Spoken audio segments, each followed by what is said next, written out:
What is going down, faithful? We are back for yet again another State of the Franchise episode. We got free agent stuff to talk about. DeAndre Hopkins all of a sudden is available. Should the 49ers pursue him? And of course, this is going to be mine and Jason's first time reacting to some of the news and notes to come out of OTAs. We'll talk about all that after this. And I'm going to make sure I hit the right intro this time. Let's see if I get it right. That's Jason Aponte. I'm Brad Graham. We're going to get into it all right now.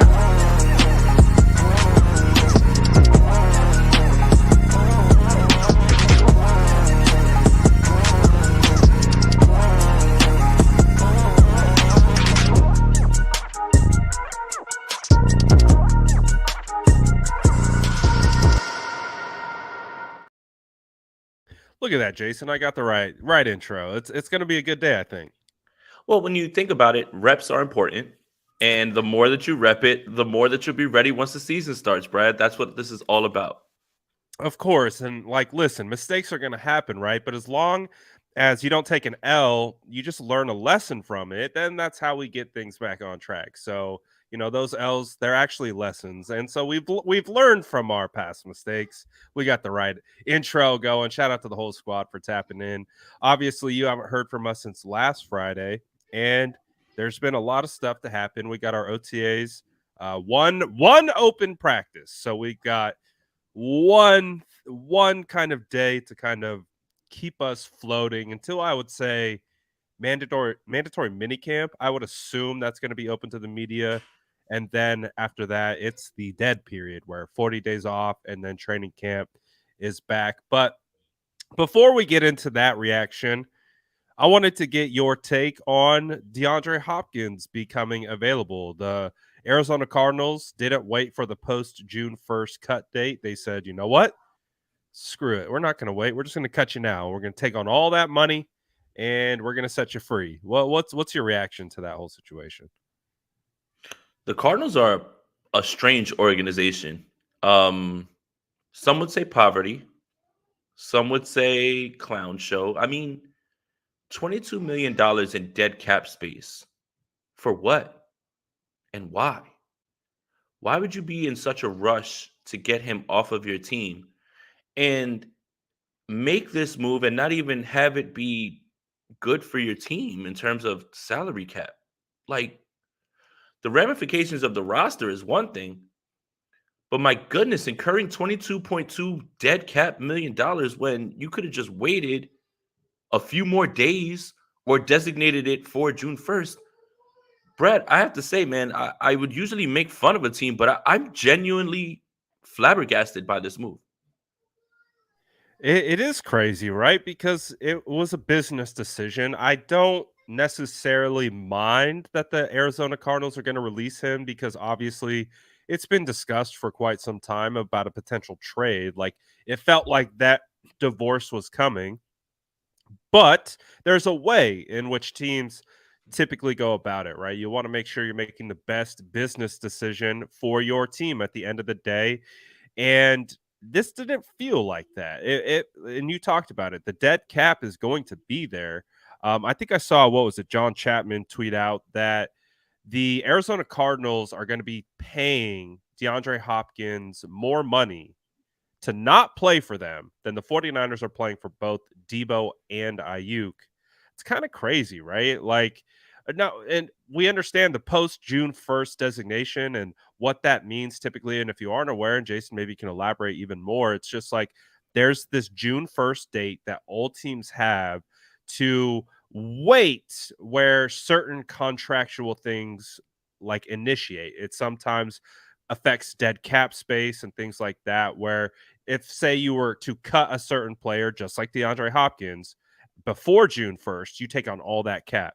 If you wait till after June 1st, it is significantly lowered, which is typically what we see from teams. They wait until that deadline, then they make a move. Obviously, it didn't sound like a deal. You're muted. Yeah. A deal wasn't going to come to fruition because he did carry a big cap hit. It was like 19 million, I think, that the new team would have taken on. So uh, a deal wasn't coming to fruition. So a release seemed likely. It makes sense. But to do it before June 1st is kind of crazy, man. Yeah, and to your point, it's really about contract structuring and what's in there in terms of incentives, roster bonuses, and it generally that June 1st date is when you see things happen, where you see cuts happen, and it just depends on the contract. I do think that it's interesting that people are, asking, well, why wouldn't anyone just want to give up a fifth for Hopkins? It's not the draft capital, it's the amount of money that you have to take on. Yeah. And let's put it all on the table. DeAndre Hopkins is 31 years old, and that's generally the time when things start to go down, right? I love Julio Jones, but that was when you started to see the decline happen, and he hasn't necessarily been injured. I mean, he had a PED suspension. He was injured this year, but he was pretty much the model of durability for Yeah. a long portion of his career. Whoever's going to be taking him on at this point is probably taking him on for a 1 or 2 year deal. Maybe the second year is an option, but I don't think that Hopkins can command the type of money that he was going to get in Arizona by just being on the roster. So right now, DeAndre Hopkins, I'm sure, is contemplating his career and thinking about, I need to win. I need to win now. That's why when he went on the I Am Athlete podcast, I thought it was kind of funny that everybody's pointing back to that, because he literally just named like 5 title contenders and really good quarterbacks. Like, who wouldn't want to play for those guys? And they're like, well, here's Right. his list. Yeah, I mean, duh, right? I want to play with Josh Allen, Patrick Mahomes, Lamar Jackson. Oh, okay. Like you want to play with really good quarterbacks. I just think I'm not really. I understand why Hopkins wants to go, but I'm just trying to figure out Arizona's thought process here. I understand that you're not going to be adding to your team, right? The dead cap is going to be there. You're not adding to your team. You're not looking to compete. Who knows? Arizona might be having Caleb Williams on their mind, right? Like, and just trying to move towards the first pick. But that's a lot of money to take and to spend that stupidly like that. I don't understand what they're thinking. And maybe someone who's smarter than I am can explain why there's a thought process that went this way. But I have a tough time wrapping my head around why Arizona would do this when it's only a few days away, where they could have saved themselves a ton more money. Yeah, I agree with you there, but it's also just another reminder. I'm glad we don't cover the Arizona Cardinals and we cover the San Francisco 49ers because they are a pretty well-oiled machine, especially when it comes to making these types of business decisions. And as we know, before the draft, the San Francisco 49ers restructured Christian McCaffrey's contract and they opened up a decent amount of cap space. And if they really wanted to, there are still avenues available where the 49ers could do that with other players. Obviously, the next conversation becomes, well, should the San Francisco 49ers potentially pursue DeAndre Hopkins? I think when you look at a baseline of, well, what would he need to get paid to be able, or what is kind of DeAndre Hopkins looking for?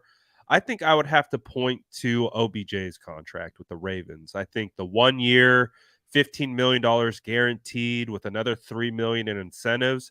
I mean, I would have to imagine if I'm DeAndre Hopkins or I'm his agent, I'm like, did you see what OBJ just got off not playing for 1 full year and off an injury?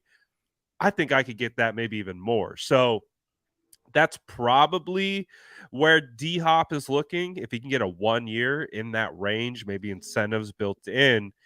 But do you think the 49ers could be a landing spot for DHop, or is this one of those situations where it would be nice, but maybe not a reality? But hey, we never know. Never say never in this league. I'd be shocked if the 49ers made a move for him. And it's just the way that they've gone about their business. I mean, they in the draft addressed certain positions and they said they don't need any other starters. Obviously plans change when a player of this caliber is out there, but I just don't think. I mean, the 49ers have the money to make it work too. Mhm. Let's not forget the fact that when Nick Bosa signs his mega extension, like I think he will right before training camp, that's going to open up more money, and they almost have about $10 million at this point, which is another good topic and talking point that we'll talk about. That's kind of where I was going with this whole episode, but I just don't think so. I don't. I think when you look at the teams he named, the teams that have been discussed with him now, the Patriots have been somebody that everybody's kind of talking about. And when you look at the amount of money that he may be looking to fetch, I think the 49ers are pretty set, and they've been telling you that they've been set. Because if they haven't, I'm sure they would have allocated some of this money to one of these free agent edge rushers, possibly another cornerback, something like that. So I don't think that just because DeAndre Hopkins is now available, that they would be there. And then it also takes two to tango. Would he like to be here as well?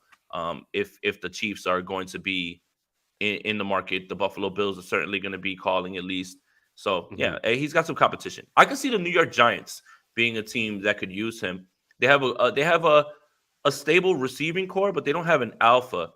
And Yeah. if you're trying to insulate Daniel Jones as best as you can, Darren Waller, Saquon Barkley, and DeAndre Hopkins, no matter where they are at their career, that's a hell of a start. And I think that would be a place where he could flourish as well too, with a team that's on the rise.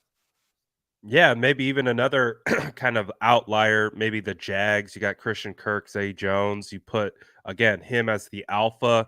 Kirk becomes the two. That's a pretty formidable 1-2 punch with the Lawrence heading into his third year. But there's plenty of spots that I'm sure would open their doors to DeAndre Hopkins on a 1 year because I personally believe DeAndre still has a lot in the tank. I think that the whole PED situation. Remember, he came back. He was balling. Like he was going crazy. Like I of course pay plenty close attention to DeAndre Hopkins on a personal level because I own DeAndre Hopkins in damn near every fantasy league or dynasty league that I'm in because that's my guy. Like It's I time to DeAndre put him on the was block. that Put him on the block. That's put what you him on do. the You block. put him on the block. You fish out at all these people in all these landing spots. Put him on the block. You might walk away with a second, maybe early first for a contending team. Like, come on, let's. It's so hard for me because like when I talk about you guys know how I get about certain guys in the draft, like George Kittle, you look at Brian Burns, DHop is that guy. He's one of my all-time favorite wide receiver prospects and draft crushes. And who's the other receiver that was supposed to be the guy? I mean, he was even drafted in the top 5, went to Buffalo. I don't know why I'm blanking on his name. Stephon Diggs. He's no, he's been bouncing with Oh, him at Sammy Clemson. Watkins. Sammy Sammy Watkins. Watkins. Everyone said Sammy Watkins was the guy.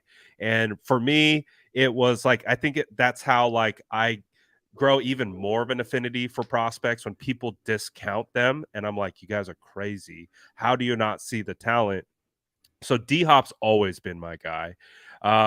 I would love him on the 49ers. It would make the 49ers have the best wide receiver core instantly in the NFL with D-Hop, Ayuk, and of course Debo. But is it realistic? Maybe not. I would say if I had to put a percentage chance on DeAndre Hopkins signing with the 49ers, it's probably below 5%. Like there's a window that it could happen. And maybe there's a world that exists where D-Hop's like, yeah, I want revenge. I want to play in division. I want to take it to the Cardinals. The 49ers have a championship roster, et cetera, et cetera. But we know what it is. We don't even know who the quarterback is. We don't know what that is. And we don't know where D-Hop values that. Like, does he value winning? Because the 49ers are going to win, but does he need those stats to be able to earn his next contract? Because he's going to sign likely, I would assume, a 1 to 2 year deal, like you mentioned, so that he could try to leverage that into his very last contract. So, does that happen with the San Francisco 49ers? Probably not, but gosh, I would freaking love it. I mean, you get whoever the quarterback is with D-Hop on the outside. You've got Debo floating around because using them in pre-snap motion. You got Ayuk. I mean, the targets would be thin because we know they are a run first. And, is that going to bode well for what D-Hop wants?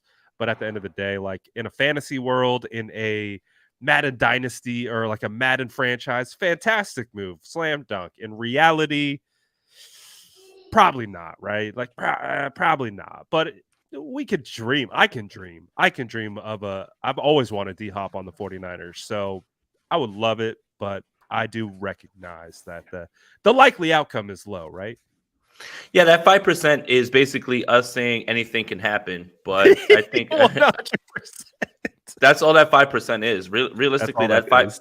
that 5% is just in case. So when we pull up the clip, we look back at it and say, well, we at least said it could happen. But realistically, yeah, I just don't see it. Especially with the way that the 49ers have been conducting their business, and they went into the draft not drafting players for starters. I don't think they're looking for that right now. And yeah, you can read this one. I like it. Justin says, if he doesn't end up a Niner, do you think D-Hop would help Justin Fields take that year 3 jump? Hey, get him all the help you can, right? Why not? Yeah, but that gets in the way of my DJ Moore propaganda. And I need DJ Moore to be the person that Yeah, helps Justin Fields get to that next level. But I mean, if you're looking from a realistic football standpoint, you'd be looking at Mooney, Claypool, Hopkins, Moore. How much help are you going to give Justin Fields? That's a lot. That's a you lot, man. got If you, Komet. They brought in Robert Tonyan, who yeah, before he tore his ACL, I think had 10 touchdowns on the year.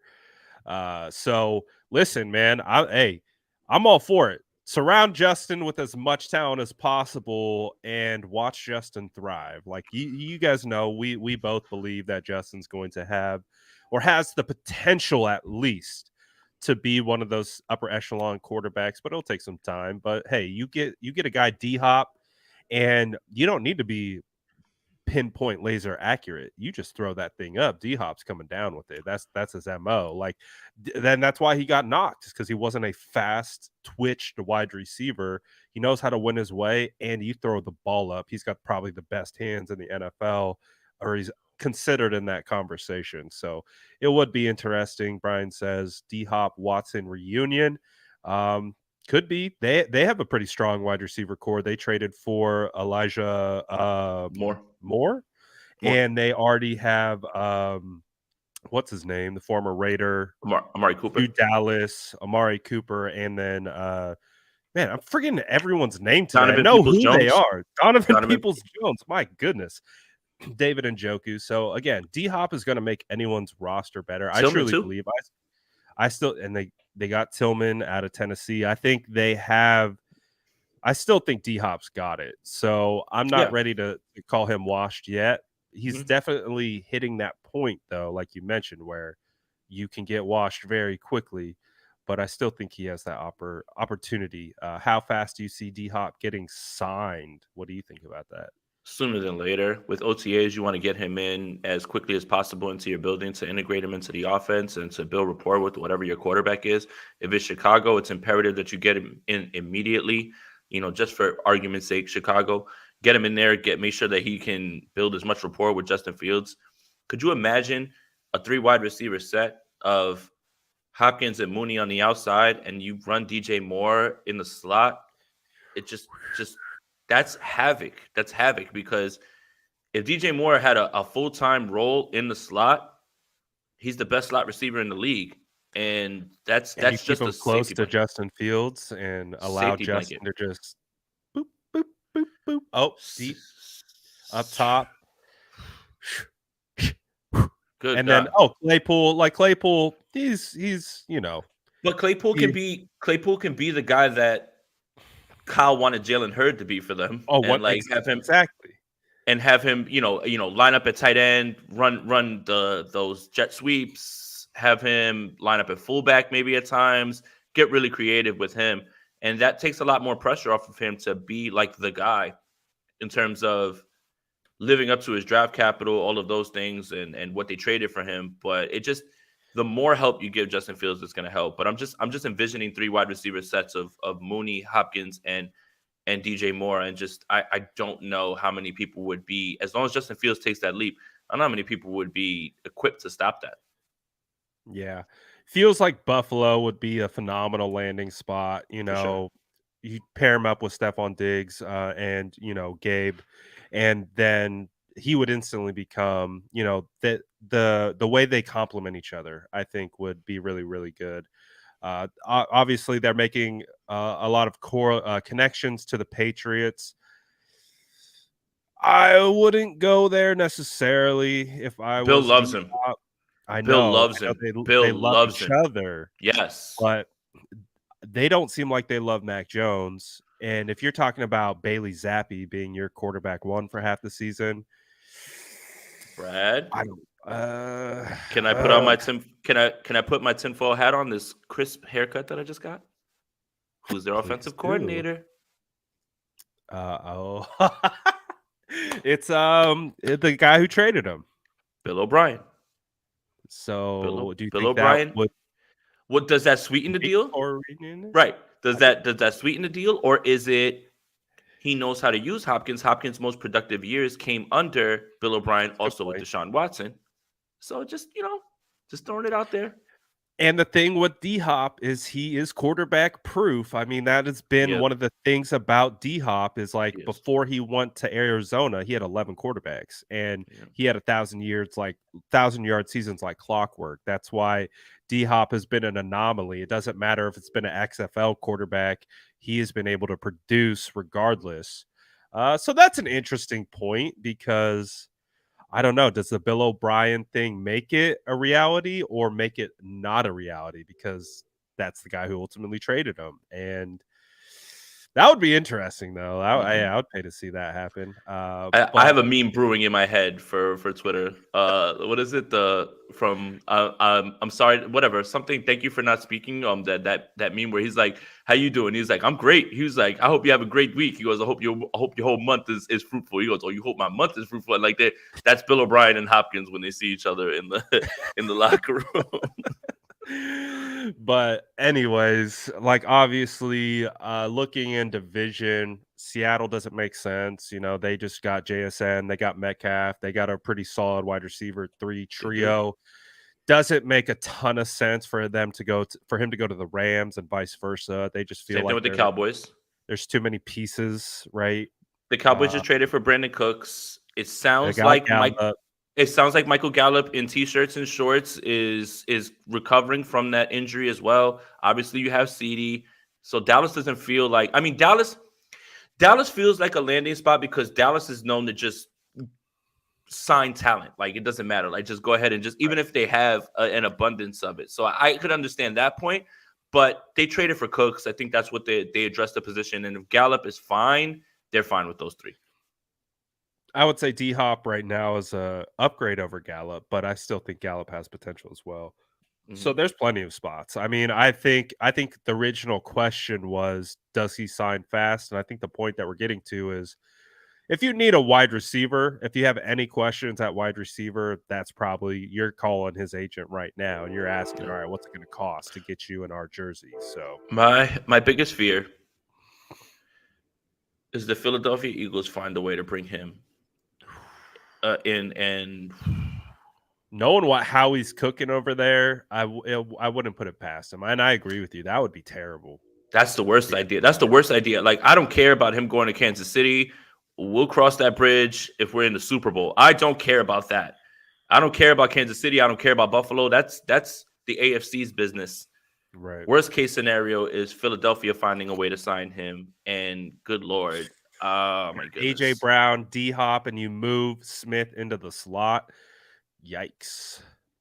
Oh, Yikes. no, Jalen Hurts has arrived. no, So we'll see.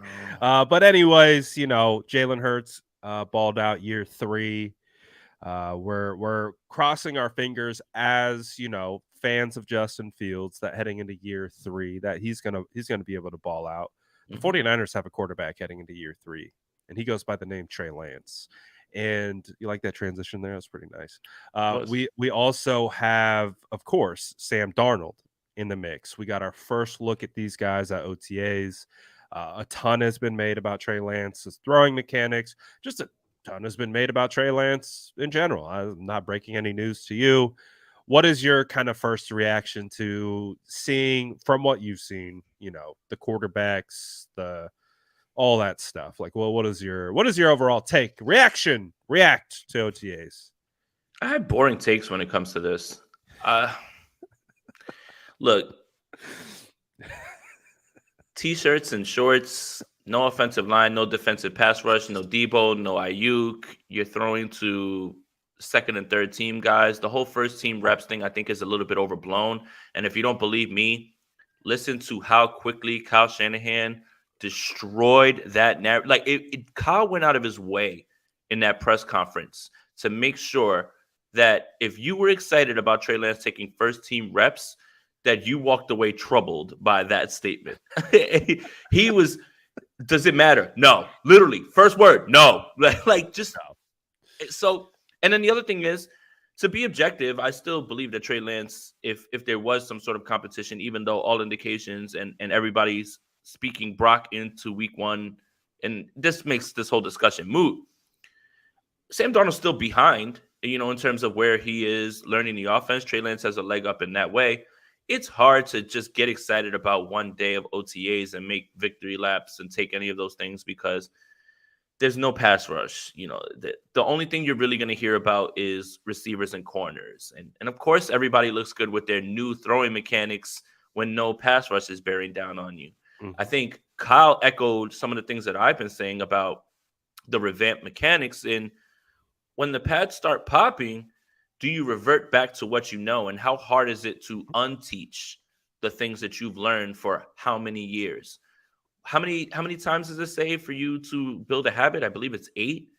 Well, think about building a habit over how long Trey Lance has been alive playing football and now trying to work that out of him. So it's going to be interesting. Everybody always works with somebody revamping their style, all of those things. But when the game gets heated and you're in the heat of battle, will you revert back to those things? We won't know until we get to actual pass rush and everything. For me, the OTA news was an exercise in who wants to push which narrative. If you're a Trey Lance supporter and not just a 49er fan or QB1 supporter, you say, well, look at all the reports that said he completed all these passes. Look at that. If you don't want Trey Lance to start and, maybe you're just one of those Brock Purdy people, well, it's just practice. Who cares? It's been fun to do two things. Watch people react to things that you should objectively be looking at and being objective, for lack of a better word, and the conflicting reports about what one person's seeing and what another person is seeing and who you're putting stock into what you're seeing. So, everybody's excited about football being back. I am. I'm excited to see football players being on a practice field.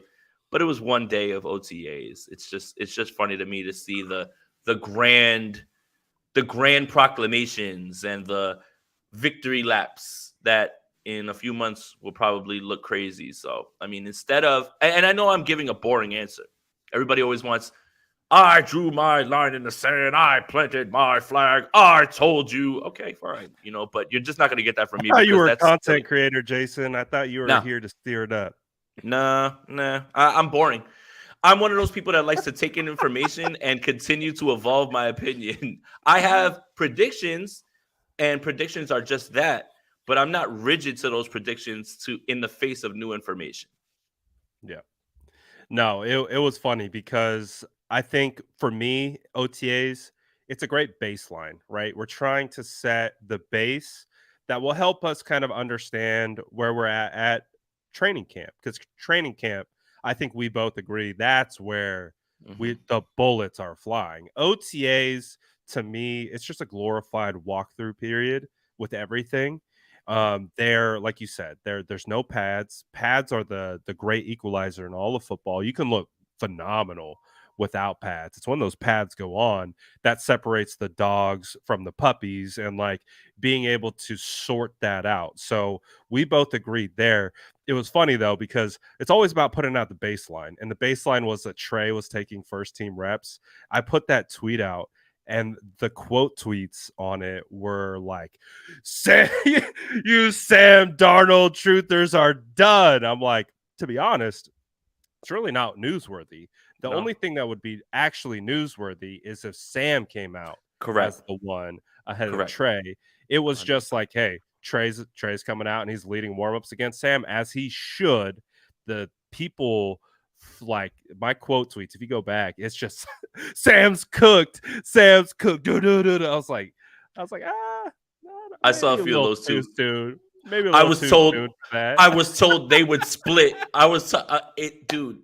Why wouldn't the guy who has been here for 3 years take the first bunch of snaps? I don't see how that proves any point either way. So Exact yeah, people were just like they were, like, using it as, like, a form of victory lap. I'm like, I don't "Guys, get it's not that. that big of a deal." It'd be a big deal if Uh, Sam came out if as the Sam one. came out and they said that he took all the first team reps, air quotes, We'd be like, "Oh, it's happening in OTAs already." Like, that's that's like, bad. That's "Whoa, bad. Yeah, that's a red this is flag." expected. This is par for the course. Like, Correct. and it's the baseline because now what we're gonna do is we're gonna see when Brock is back, what that order looks like. Is it still it does it become Brock, Trey, Sam? Does it become Brock, Sam, Trey? And we set the baseline. And so it was funny to see. But ultimately, it didn't really matter. It would matter more if Sam took that, and that's what we're going to continue to watch for.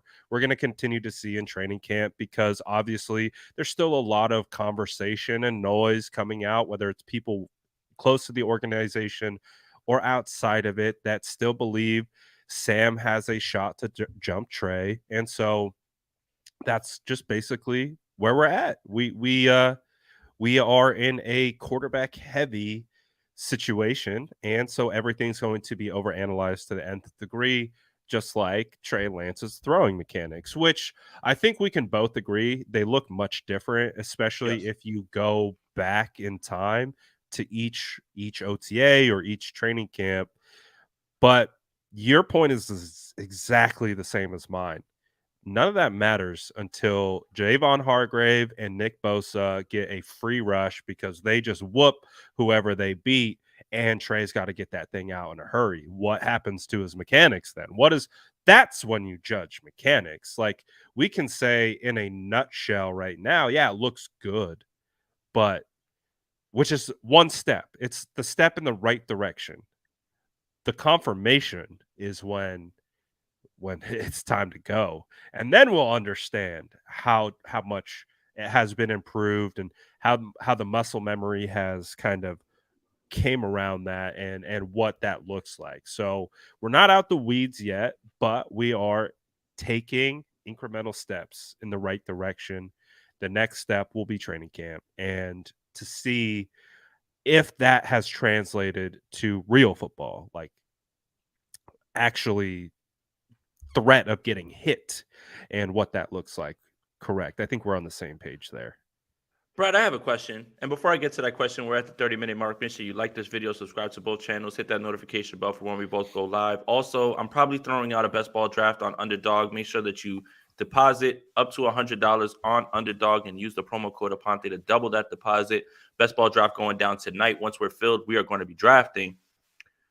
My question is, why do you hate Brandon Allen? Because I didn't talk about him. I Hey, mean, did you notice that both who was it? Was it either it was Sam, Trey, or Brock? I can't remember. There's two guys that went out of their way to say, like, oh, he backed up Joe Burrow. Like, that's I just was like, oh, that's interesting that they would mention that. Like, they're like, but they referenced it as like gives him some credibility. Like, he was the primary backup behind Joe Burrow, and I was like, they're just unsolicited. Two guys said it about when they're talking about the quarterback room, and I was like, huh, that's interesting. so think about this. Zach Taylor runs an offshoot of the Shanahan offense as well too. Brandon Allen has a familiar grasp on that.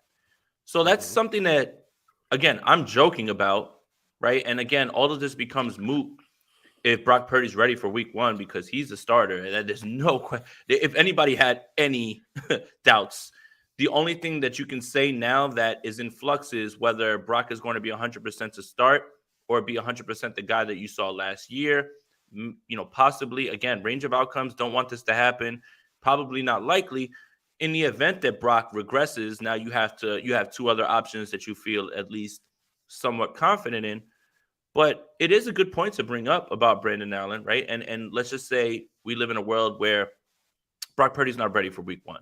And the 49ers feel comfortable looking at their schedule saying, we can win 3 of 4, right? And if we want to get greedy, 4 of 4 with Trey Lance, Sam Darnold, and the 3 quarterback rule, which the Detroit Lions proposed, by the way, so we can make sure that we get that out there. I saw far too many Eagles fans saying that the 49ers have been complaining, and it was the Detroit Lions that threw us I out actually there. think I got that wrong. I think because I saw them talking about it, I assumed they proposed it, but it wasn't them, right? It was the 2 Detroit Lions? It was Detroit Lions. They proposed it.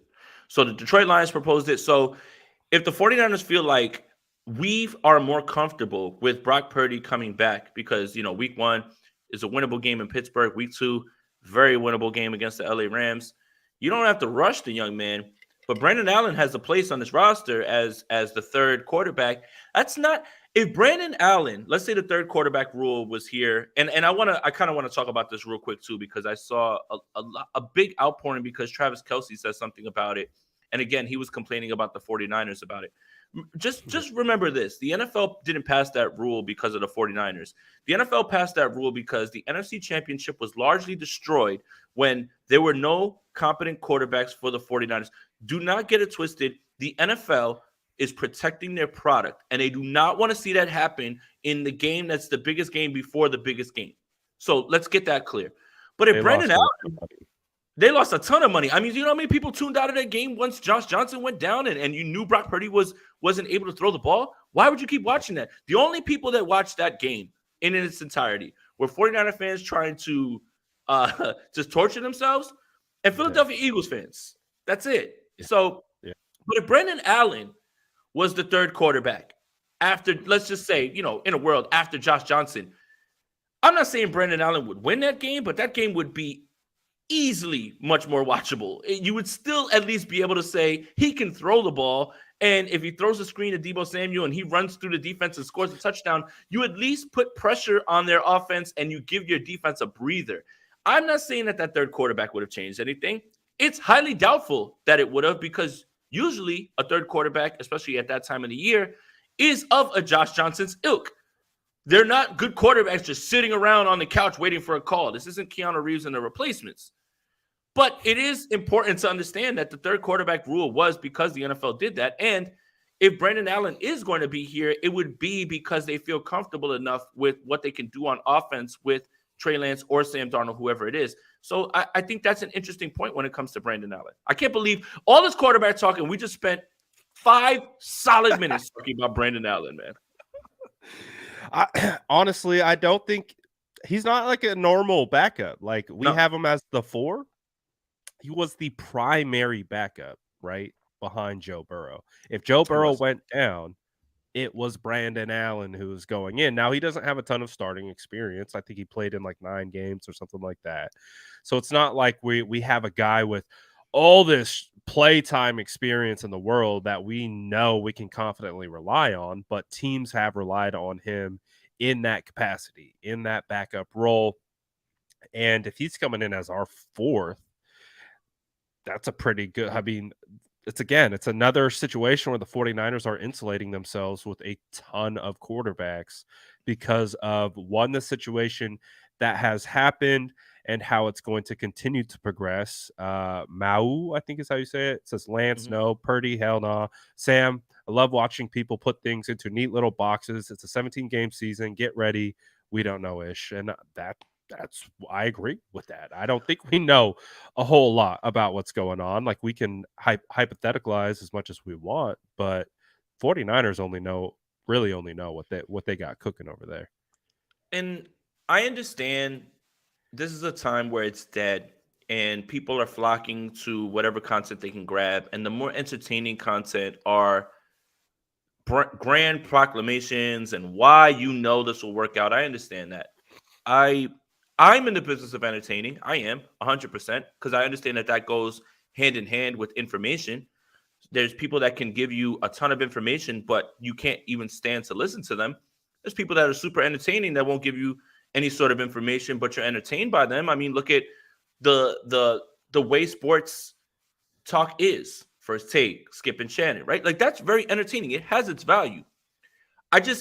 For me, it's hard for me to sit here and make grand proclamations when, one, the 49ers and Kyle Shanahan, they dance to the beat of their own drum.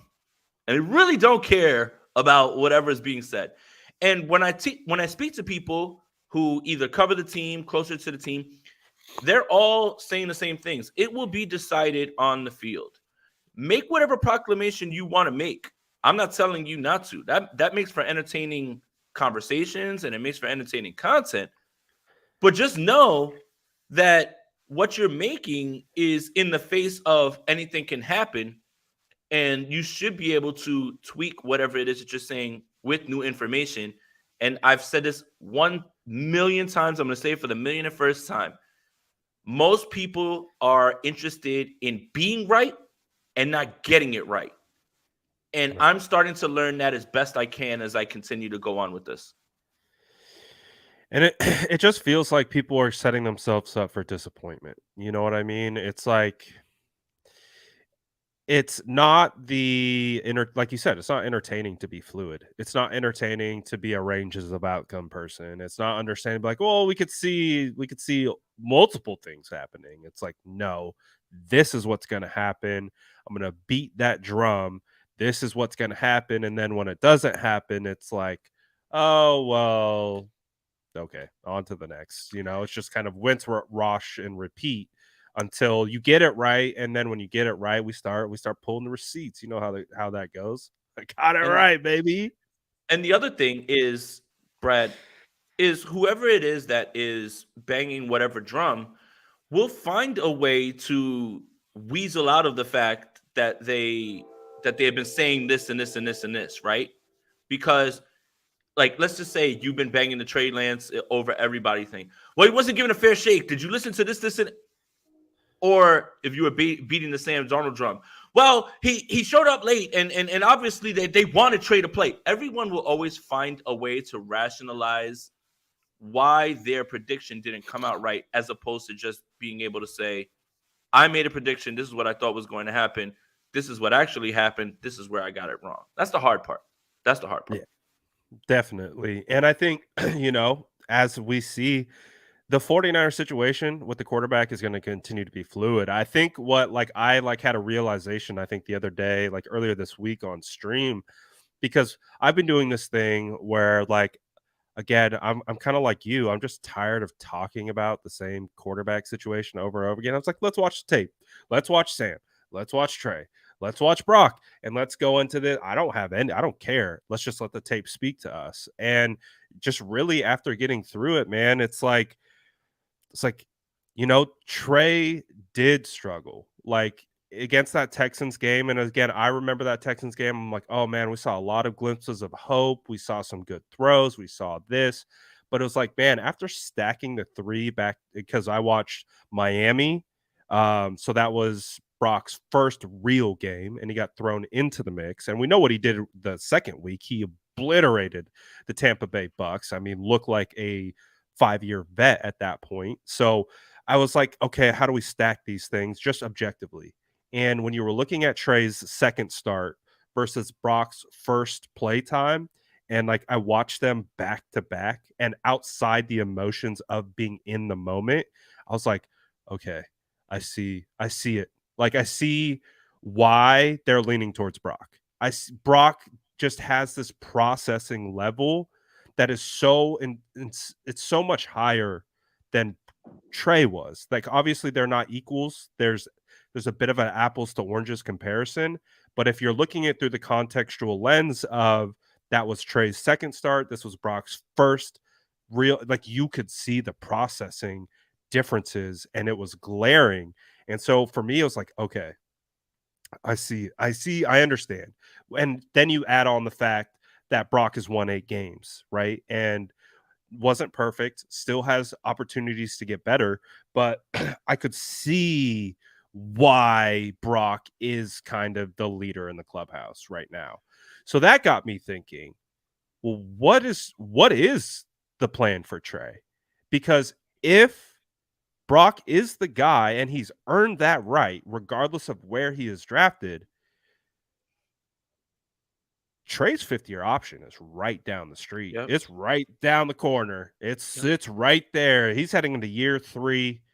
Year 4 is going to be right around the right after that. Then you got to make the decision, and the 5th-year option for a number 3 overall pick is going to be huge. And I'm sure you would probably think, like I think right now, that they wouldn't pick that up because it would be so expensive, right? Like, and if he's not even the start, and we're assuming that Brock holds on to the starting job. Like again, we're thinking way far out.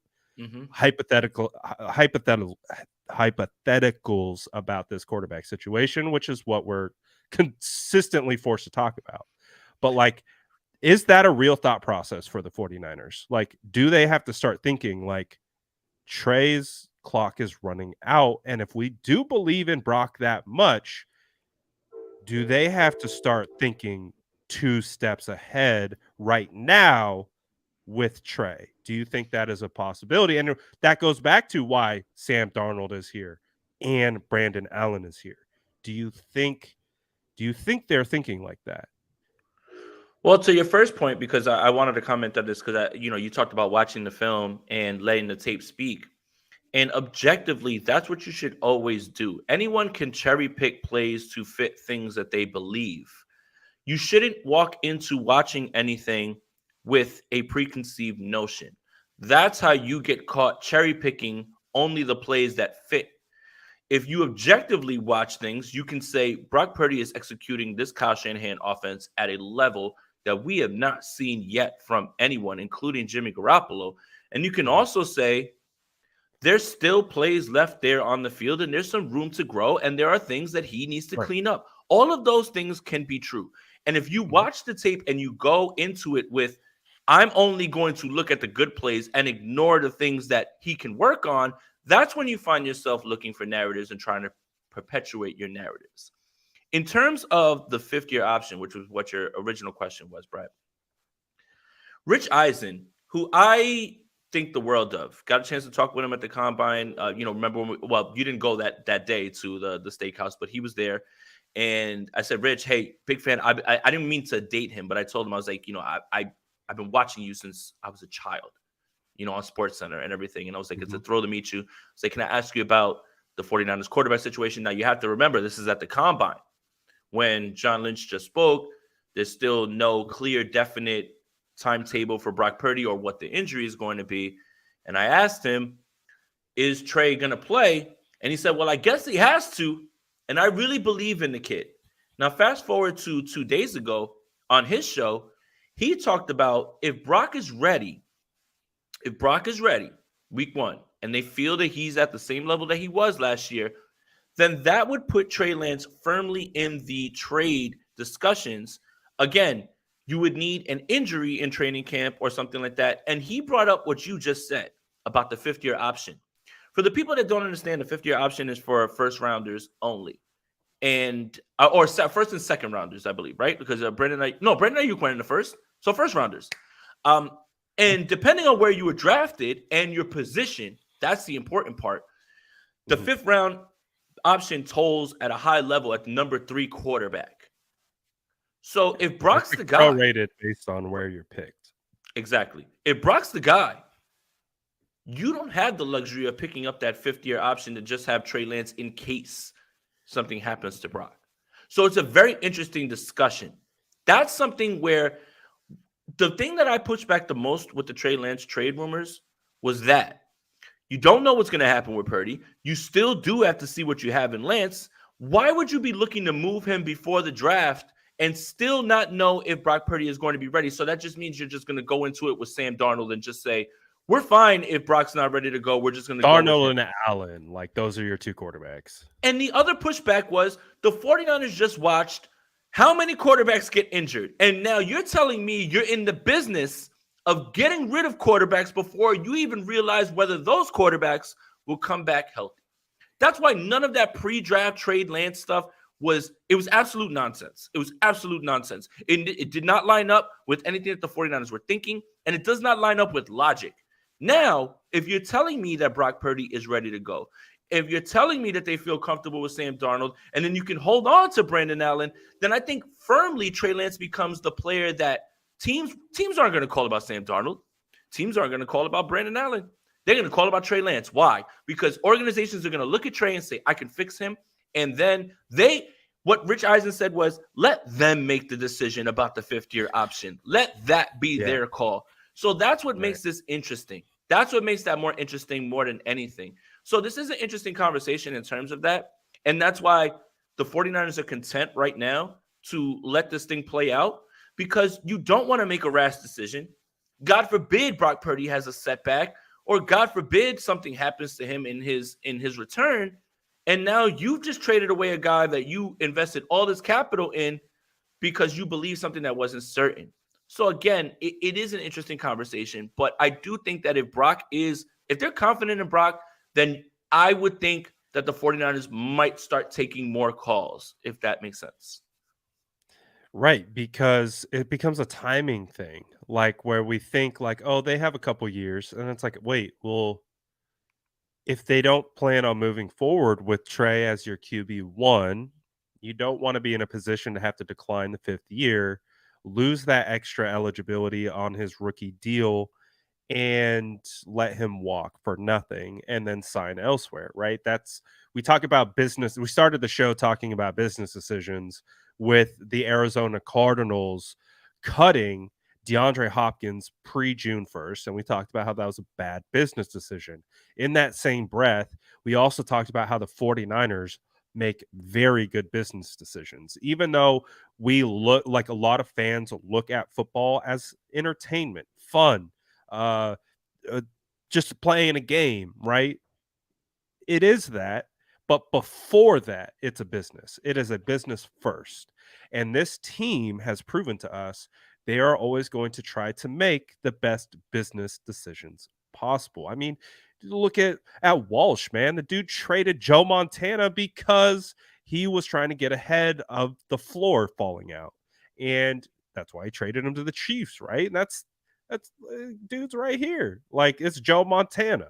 Like so now, obviously, completely different eras, completely different scenarios and situations, No but the salary cap. ideals, yeah, the ideals remain. It's Yes.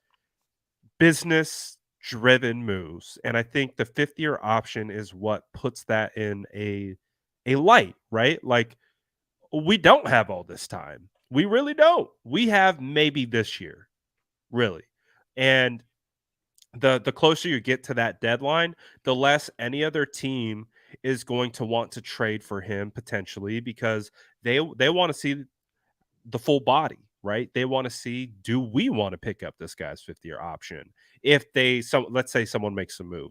So I mean, you're looking at look at the Tampa Bay Bucks, for example. They got Kyle Trask, Baker Mayfield.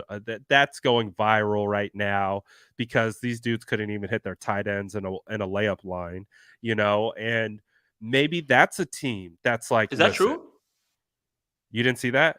No. I haven't been tuned into the Bucks. I don't care. It just popped up on my feed, and it's Uh-huh. Kyle Trask and Baker Mayfield, rotating. They've got basically tight ends running seams, and they're just flying. The ball's just Oh, sailing over them, and oh. you're like, I'm like, dang. And in that particular instance, it was almost like the third stringer looked better than those guys, and Who, they're Blaine they're Gabbert? relying. No, I don't think Blaine Gabbert's on No, there on Blaine the Gabbert squad. left, right?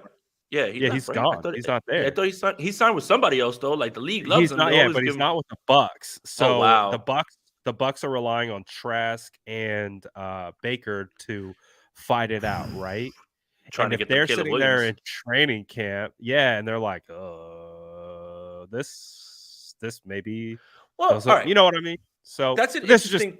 it's a hypothetical, right? No, and that's an interesting thing. I didn't mean to cut you off. I'm sorry, Brad. That's an interesting No, thing you too, as well, right? Because there's a lot of people who say, "Well, why are they trying to win games? They should be looking to get the number one pick." People get fired when your yeah, team they won't is be there. incompetent. Right. So why would Todd Bowles care about helping them get the number one pick when he's going to be fired? Look at Lovie Smith. Why do I care about giving you the number one pick? I'm going to be fired. Yeah. That's the thing about it. So the only way that a training camp thing would happen is almost similar to the Sam Bradford situation, in which a playoff team or a team that is close needs a quarterback that they feel can help them win games, and that's really where. But again, that whole idea of training camp trade would have to be based around two things. One, Brock's the guy again that you saw last year, like that same guy, and two, a playoff team does have an injury. You have to have the injury. So there's so many things that need to happen before this Trey Lance thing. The fifth-year option is fascinating. That is fascinating. Rather than being hung up on who's going to start if Brock doesn't play, I think this should be the larger discussion.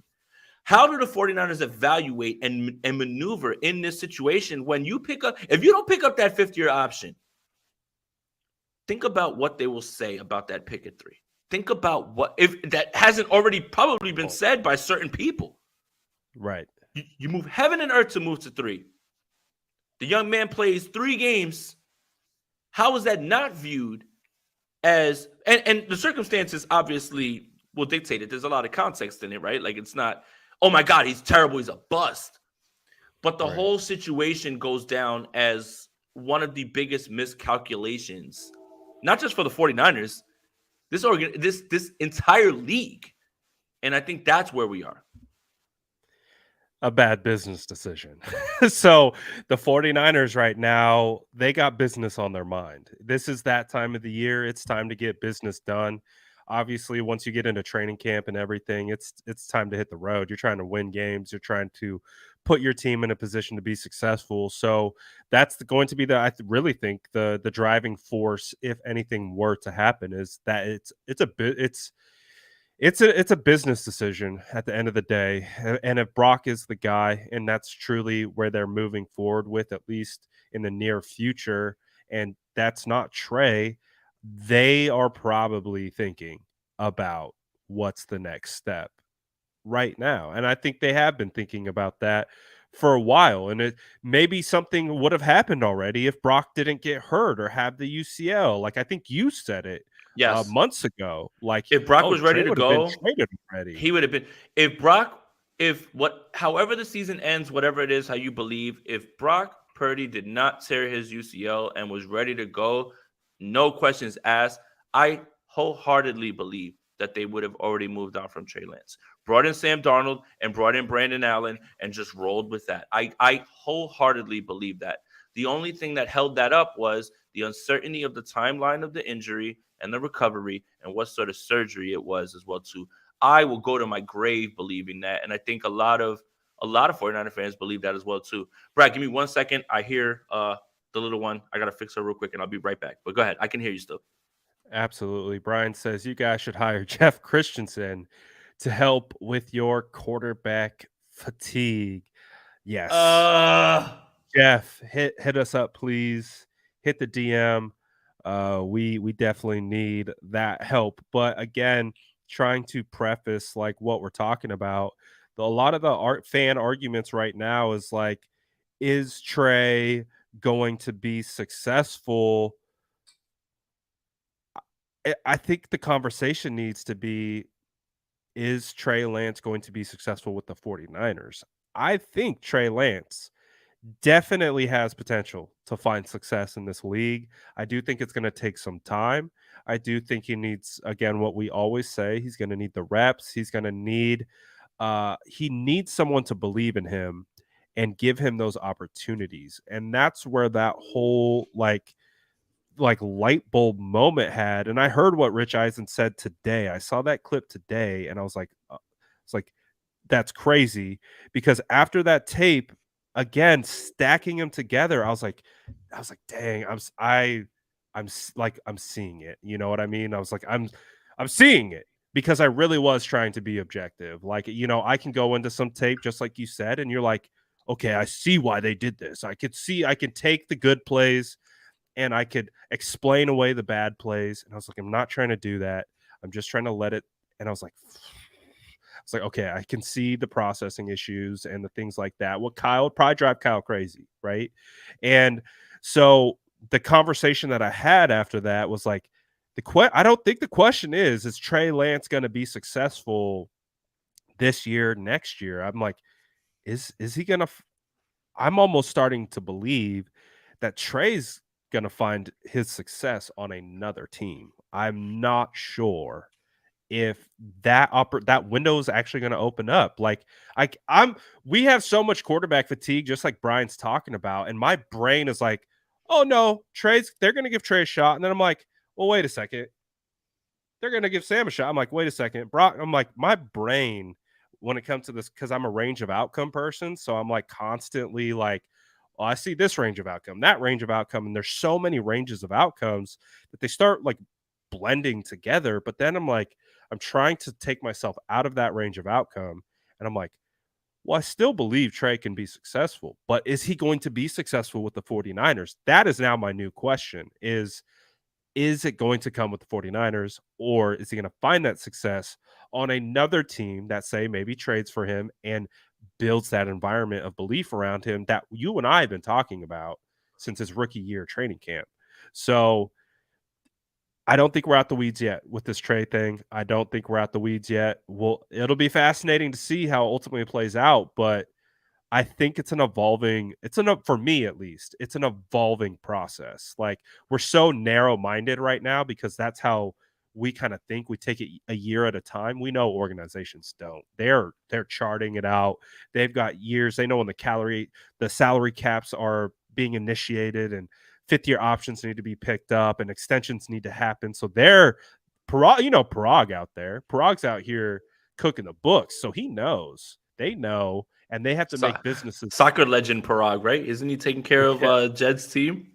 Yeah, so it's I think there's just so many layers right now. There's so many layers, and as people who spend time trying to analyze, we can't discredit the business side. In fact, we have to probably prop it up even more so than player X evaluation. You know what I mean? Like, this player is Mhm. better than it's like it might, even if that's the case, they're still thinking long term return on investment. And like you said, if they don't pick up that fifth year option, you know what the memes are, like what Twitter's gonna burn down just Mhm. on that simple report alone. So it's gonna be wild, man. And unfortunately, I have to agree with your point, and this kind of goes back to something that was an opinion that I had to evolve and learn too. Everyone agrees that the 49ers are this quarterback haven, and whoever was going to be selected at number 3 was falling into the best situation. Unfortunately, the 49ers were probably the worst situation for Trey Lance to go into. Yeah. Everyone else was allowed to take their bumps and bruises. The Jaguars, we don't care. We're going to lose games. We've got Trevor Lawrence, and look, year 3, he looks like that guy. Zach Wilson, the Jets tried it. Ultimately, they look at the roster that they built, and they said, we're a quarterback away. Let's get Aaron Rodgers. Justin Fields is on the Bears. He's allowed to do whatever he wants, right? Mac Jones, this is a very, very big year for Mac Jones. This year is a Mhm. very big year for Mac Jones to figure out what he is and what they have. And you know Bill Belichick doesn't care about that. Yeah. But Trey Lance, who needed nothing but reps, who needed this offense, who needed Kyle Shanahan to put him in good spots, who needed time to grow, was never afforded that time because the timeline in which this roster was maneuvering was completely different. Usually, when you are drafting at number 3, you are a very bad football team, not a Super Bowl contending team the next year. That's not how that works. So, unfortunately, that was a miscalculation on my part and many other people's parts in terms of, well, the 49ers are the best landing spot for him. Turns out it was the worst. And dare I say it, revisionist history being what it is, you're like, damn, maybe I can see why Kyle wanted Mac Jones potentially at 3. Like, But because Mac you could have Jones from stayed at 12. from a Oh. from a processing standpoint, like, why is Brock Purdy found so much success in this scheme? Because he's an elite processor from a rookie standpoint. Like, seeing what he did from a rookie standpoint as a processor, again, Brad, that's what we talked about, right? I can see they your could have brain they, exploding. they could have stayed at 12 and saved all their first round picks. My God. Yeah, exactly. They could have stayed at 12, let the board fall to them, and they could have maneuvered as they needed to. And if And again, like you said, if let's say we're in the draft and you get the sense somebody might try to make a play, well then you make a play, but it doesn't cost you 3 first-round picks and all of that capital. If you wanted that Mac Jones type, just stay at 12, dude, and just draft him. Nobody in that draft that was drafting high was drafting Mac Jones that high, because when you are drafting that high, you swing for the fences. Unless there's a sure thing like Trevor Lawrence on the board. But the Jets swung for the fences with Zach Wilson, and the Niners swung for the fences with Trey Lance. But if you wanted stability, all you had to do was stay there at 12. And if you didn't want to take Mac Jones, you could have ran it with Jimmy again, drafted Brock later on in the next year as well, too, and drafted Micah Parsons or something. Like, again, we're going to look back at the allocation of these draft picks and who it could have been and just bang our heads on the wall. I feel bad for Trey. I really do. I feel bad for the situation. I think there's a lot of unluckiness that has to be talked about here. But goodness gracious, looking back at that draft haul that was sent out there for and what could have been, it's incredibly frustrating. Yeah. It's and we're not out the weeds yet. Like we're gonna have to do a full postmortem on it all when it's all said and done. It's pretty crazy to just, again, how did we get here? Why are we still talking about this years down the road? And it's just like we're gonna keep talking about it until we have a finality with the situation. And it's starting to feel like that finality might not be with Trey. And it's just a hard situation all the way around for multiple reasons, whether you're flat out 49er fan, you're a Trey fan, whatever. Why are It's we just hold on? Why are we still crying about that draft? Did we draft Trey Lance and Brock Purdy in the same draft? no. Okay. So what's that comment, Travius? Unless I watched a different draft. The 49ers didn't draft 2 quarterbacks when they drafted Trey Lance. What you mean crying about that draft? We are laying out the facts and the circumstances. What are we talking about here? What are we doing? Yeah, no. I think, again, we're talking about it because the 49ers made the business decision to control the draft. That's what it was. They knew the first 2 picks were solidified. It was Lawrence, it was Zach. They moved up to 3 because they wanted to then control the draft and be able to control the decision in which who they take. Is it going to be Mac Jones? Is it going to be Trey Lance? Is it going to be Justin Fields? They felt conviction in multiple quarterbacks, just like the Panthers did, right? They felt conviction in multiple quarterbacks. They move up, they control the draft. For the 49ers, they controlled the draft at 3, but unfortunately, it's just taken a turn. It just hasn't really developed into what we all thought it was. I mean, look at Zach Wilson. I mean, he looks like a massive bust. Yeah. Mac Jones at 12 seems appropriate. Fields what at 11?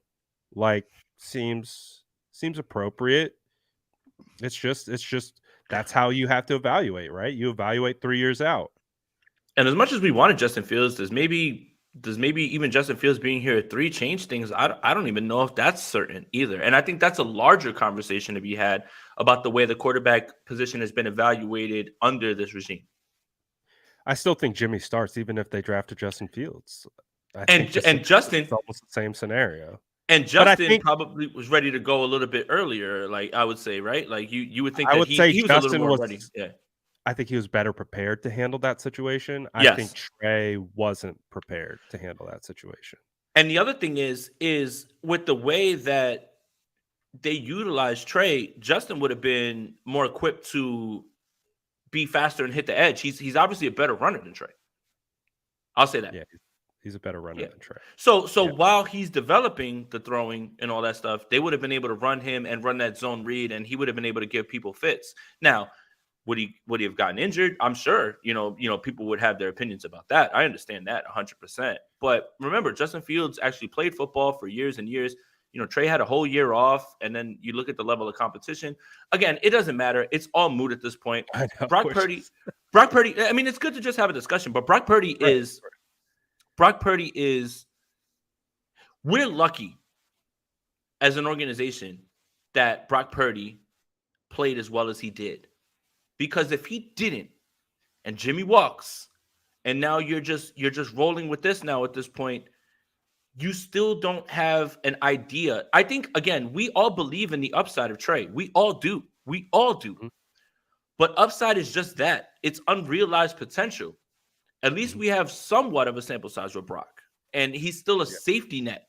And I think that's the part. Yeah, I agree. Justin's saving us from the quarterback talk. He says, I Yeah, want to know thank if you. you guys think year two Jordan Mason can jump Elijah Mitchell on the depth chart. Felt like Mason made the most of every rep he got last season. Jordan Mason's a lock for this roster. A lock. Just because of the way they use him on special teams and the way that they kind of use him to close things out. I think Elijah Mitchell's a lock as well to a rock. I think Ty Davis Price is on the clock. Yeah. And he's going to get pushed by the newest undrafted free agent that the 49ers brought in, a la Jordan Mason, pushing Trey Sermon out the door. So I do think Jordan Mason can – I think that Jordan Mason can make a jump, but he's not going to jump Elijah Mitchell. He's still going to be a guy who they rely on special teams as well, and to ice games at times. And let's also be 100% on Elijah Mitchell. He's probably going to miss games as he has his entire career, unfortunately. So Jordan Mason will get more opportunities to play, but I don't think he jumps Elijah Mitchell just because of the role that they have for him. I kind of agree with that. I think it becomes Christian McCaffrey is your locked in RB1.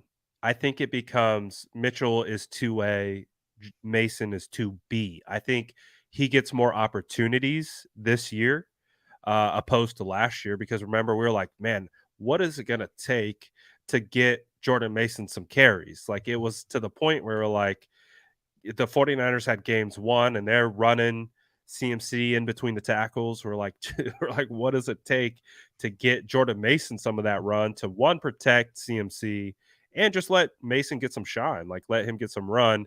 But that's what I think I think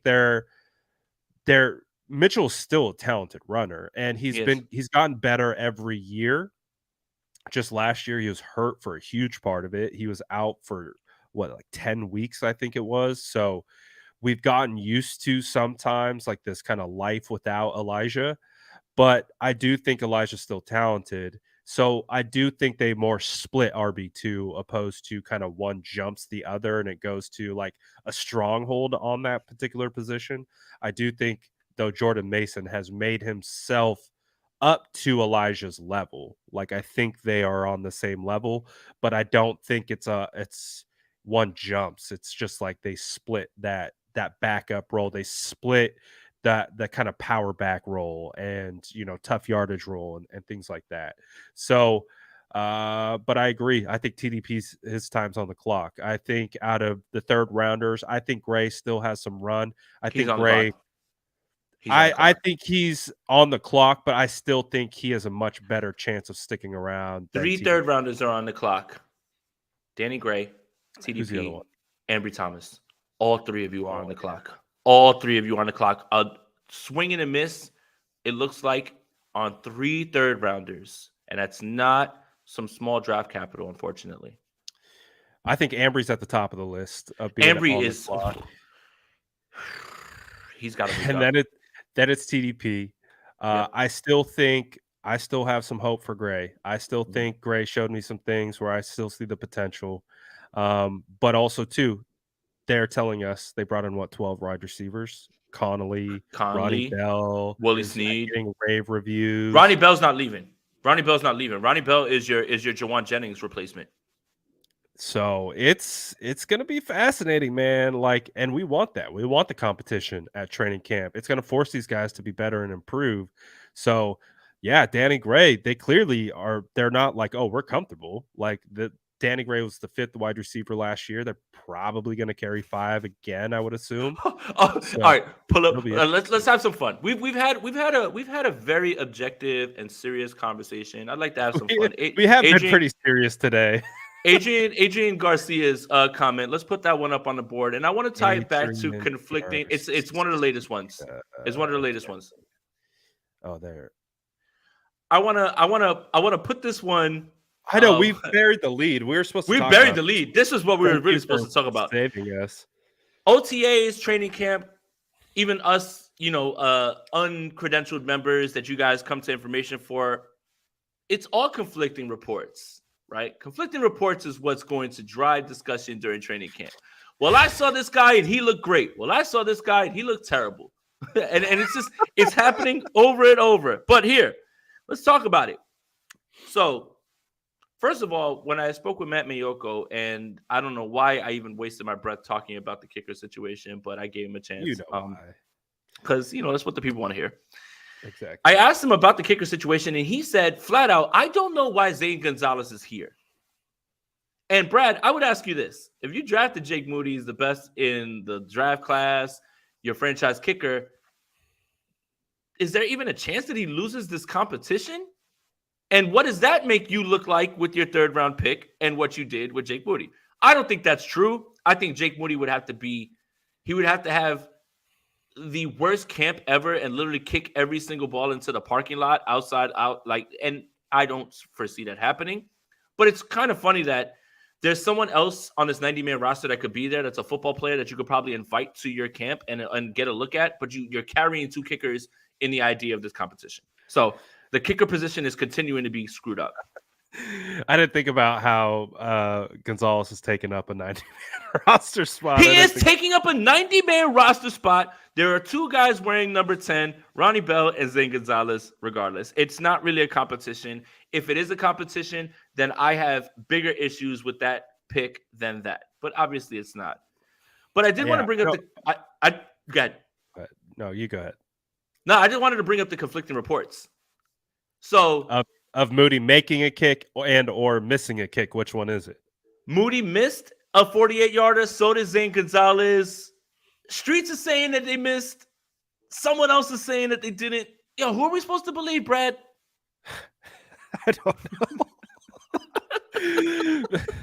Video or it ain't real. Like, I don't know, man. Like, I really don't know. Like, it's just like, and that's one of those things too, that it's like, how are there conflicting reports? Like, you either make it or you don't make it.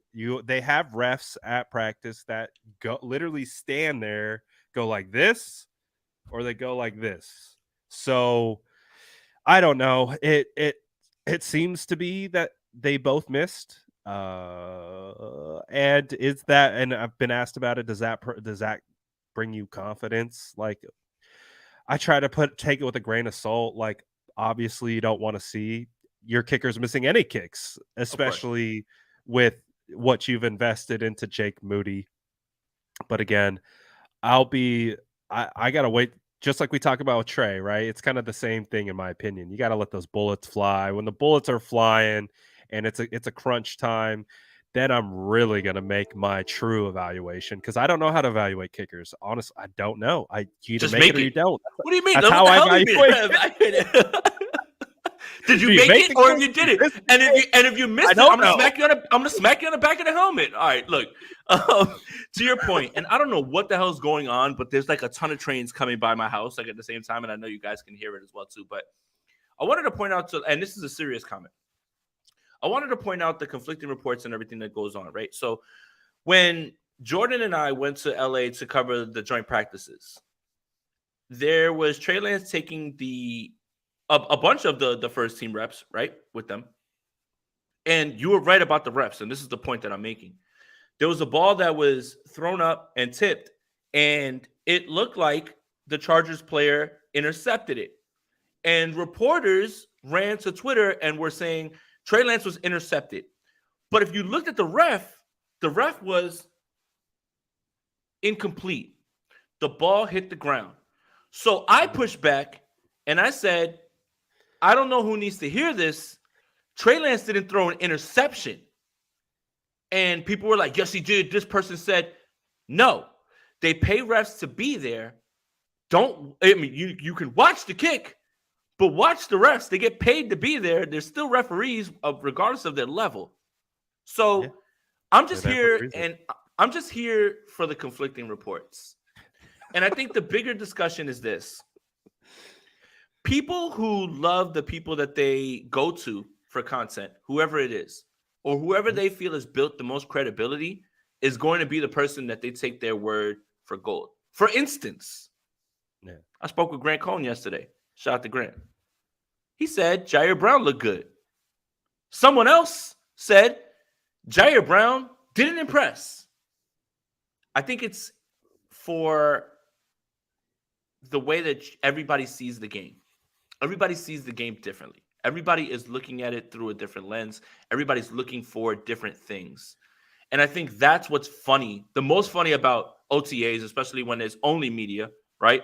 And our untrained or our unprofessional, whatever it is, eyes are there, and then we can give our takes as well too.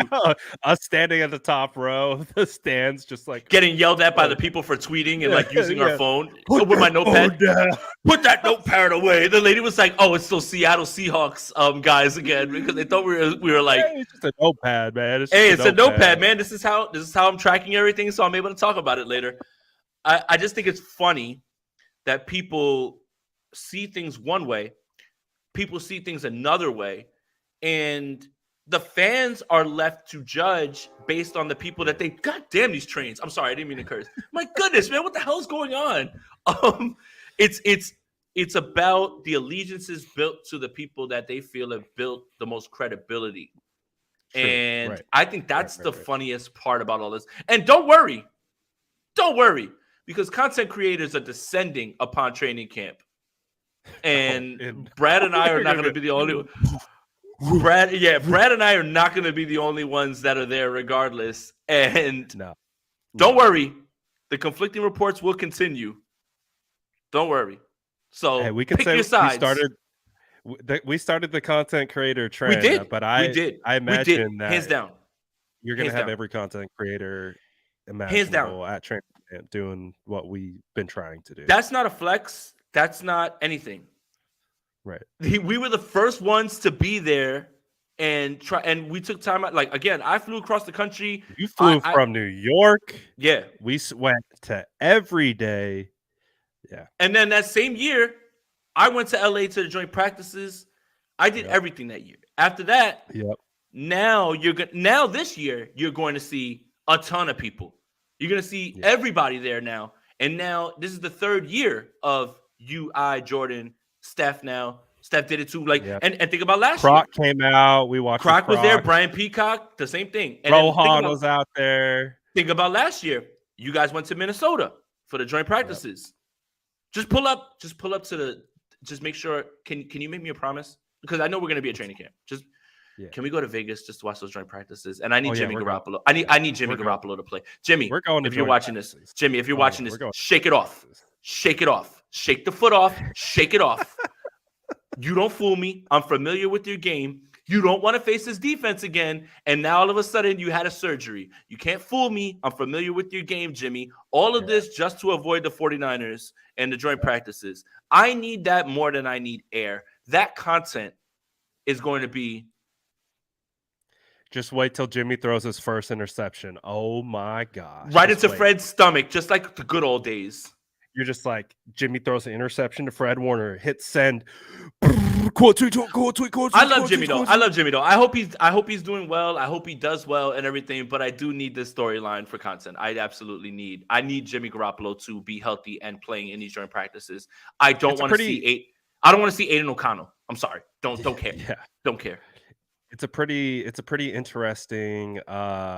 It's not an economy, but like an environment that we have now, because content creators do cover these practices. So it's just a different, it's not like a different perspective. It's more perspectives on, just relying on your couple go-tos. But now you have this new era of people like us who go out of our way to go and do this stuff. And it just, like, I remember too, like, going back to Minnesota, like when I think there's only 3 of us there. It was me, Steph, and David Lighty. The whole narrative on Twitter day one was Nick Bosa was getting owned because Nick Bosa was pulling up on sacks. He would get the edge, and then he would just kind of duck out the way and let the play continue. Well, guarantee you, Nick Bosa saw all that conversation of getting owned by Darisaw. Dude went insane day 2. He did not pull up. He did not stop. He would cook and then disrupt the play. And again, that was part of, like, I think, a narrative that was being driven by all of the Minnesota fans because Bosa wasn't getting sacks. Bosa saw all of it and was like, "Oh, that's not how this is going," because I didn't think that was how it was going. And then he went nuclear day 2 because I think of the things that come out and how things are perceived. It's just a part of the conversation that we're having, and I think it's interesting. Brad, can you pull up Jared's comment? Six. It was like one of the latest ones. Oh, Um, the Raider fan one? yeah. This one? Jared, I would ask your Raider fans, friends. This is the breaking point. Jimmy Garoppolo being picked now. All of a sudden, Raider fans are fed up. You're fed up now, and I'm not talking to you, Jared. I'm talking to these Raider fans. You have watched a poverty franchise for how long? And now you are completely fed up. I'm fed up now. They signed Jimmy Garoppolo. This is the breaking point. Bro, if you were ready to renounce your fandom, you could have done that 8 years ago. You could have done that 10 years ago. I think I can provide some insight here. I So, know you are across the nation. So, I'm And you've not talked into about the it. whole Bay Area thing. Right. Yeah, You like said, the Raiders don't bother me. I don't care about the Exactly. Raiders. They've never bothered me. They've never been good. As long as I've been alive, they've never been really that good. So as long as I've been trash talking, and I love trash talking Raider fans, it's like a pastime of mine. And again, I've talked about it's a little sad that they moved because that passion for trash talking has died a little bit because they're not even here anymore. They're in freaking Las Vegas. It kind of ruined that a little bit, and it makes me a little sad. But during that time, when they were here. Oh, sorry. Yeah, I remember that. I remember that. You see it. I remember that. I remember that very well. It's one of our top moments on the show. That's easily one of the best. It's that and the Eagles double agent thing. It'll never go away. Yes, I love it. It. Shout out to Adrian. That's a good one. I like that. But also the insight that I can provide to this is that whenever you're talking trash with a Raider fan, Jimmy Garoppolo is their number one go-to. Their number one, like, let me pull Jimmy out the holster and throw it back in your face. That was like their thing. They would talk so much crap about Jimmy Garoppolo and how he's the reason you're a poverty franchise and et cetera, et cetera. So now they are like, they don't know how to process that the guy that they've been talking crap about for 2000 is your quarterback. Is their quarterback. They don't, because they know they used that was their ammo to like tear us down in our hearts. That makes sense. And it's now flipped because all 49er fans are now like pointing their finger, laughing at Raider fans because it's like, look, your main piece of like information that you're using against us, that's your quarterback now. That's your boy. That's your guy. But let me reiterate and make my prediction again, one more time. Week 1, the Oakland, Las Vegas, whatever the hell they are, Raiders are going to beat whoever that they're playing. Jimmy Garoppolo is going to play very well, and I guarantee you that their change in tone is going to be hilarious because they are going to flock to Twitter. We got our guy. We're ready to go. Oh, talking mad crap now. And you see, I didn't curse, right? You see that? Like I'm pulling it back because you told me not to curse. You're doing really good. Talking mad crap now. But when Jimmy wins them a game and walks up to that podium in that black on black suit and says all those cliches about quarterbacks for the team, he looking good with that stubble beard saying, it was a team win. The guys in there, they really made it easy for me, all that stuff. We've got our guy. Don't let them lie to you now. Because in week 1, when Jimmy hoops, oh, my God, the Garoppolo jersey sales are going to go through the roof, man. Don't let and you know what else, too? As much crap as we give Jimmy Garoppolo, right? Or we did, right? Again, he's not here anymore. What has Derek Carr ever done for them to get there, aside from that 1 year in which he was very good and helped me win a fantasy championship? These damn trains, I swear to God, dude. What has Derek Carr done? I think that's why they are so in their feelings, because they are rationalizing we got worse at the quarterback position and we paid him a ton of money. But I would argue that's the way they are rationalizing it. I would argue that they are still at the same baseline that they were with Derek Carr. The only thing that Derek Carr did better than Jimmy was be healthy. But it's like a lateral move, basically. Exactly. Okay, so I think we can agree Carr and Garoppolo are in the same tier. This idea that it's like almost like Raiders fans believe that they went from Carr to Baker Mayfield. And that's not at all true. That is not true. Right. For as much crap as we've given Jimmy Garoppolo, I do think people have lost sight of what he did well while he was here and what he's good at, which is what they can be good at.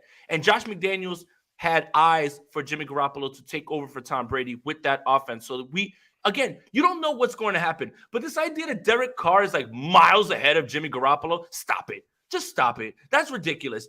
What has Derek Carr ever done that would elicit such a strong response? If everybody thought the same about Derek Carr, he wouldn't have had to like choose the Saints or the Saints choose him. Like, stop it, man. Like, I understand.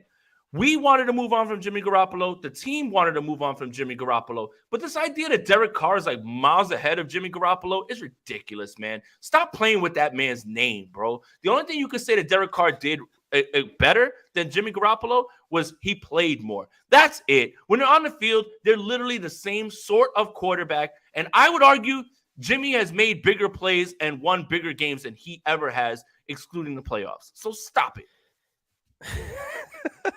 I'm tired of this, man. Stop playing with Jimmy, bro. Like, I know we make jokes, but stop playing with Jimmy.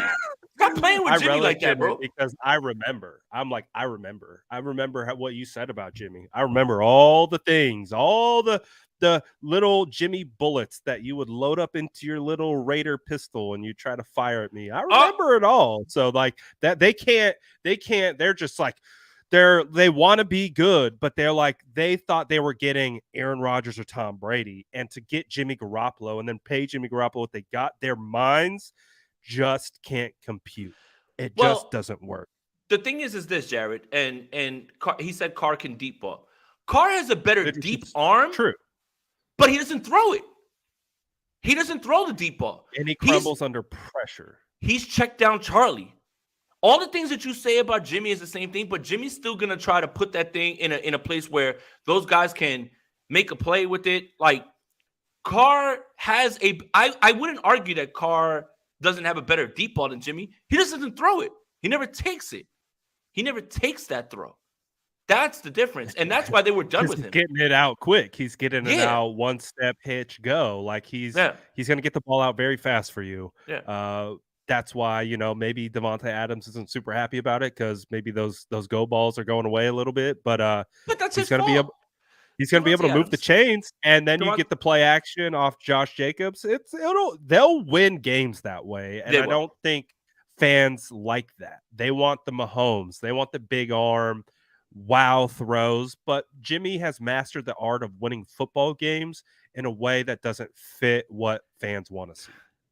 Devontae Adams, if you're upset that you're stuck with the awful Raiders, I would look in the mirror as the guy who chose to go with the Raiders and chose to play with Derek Carr.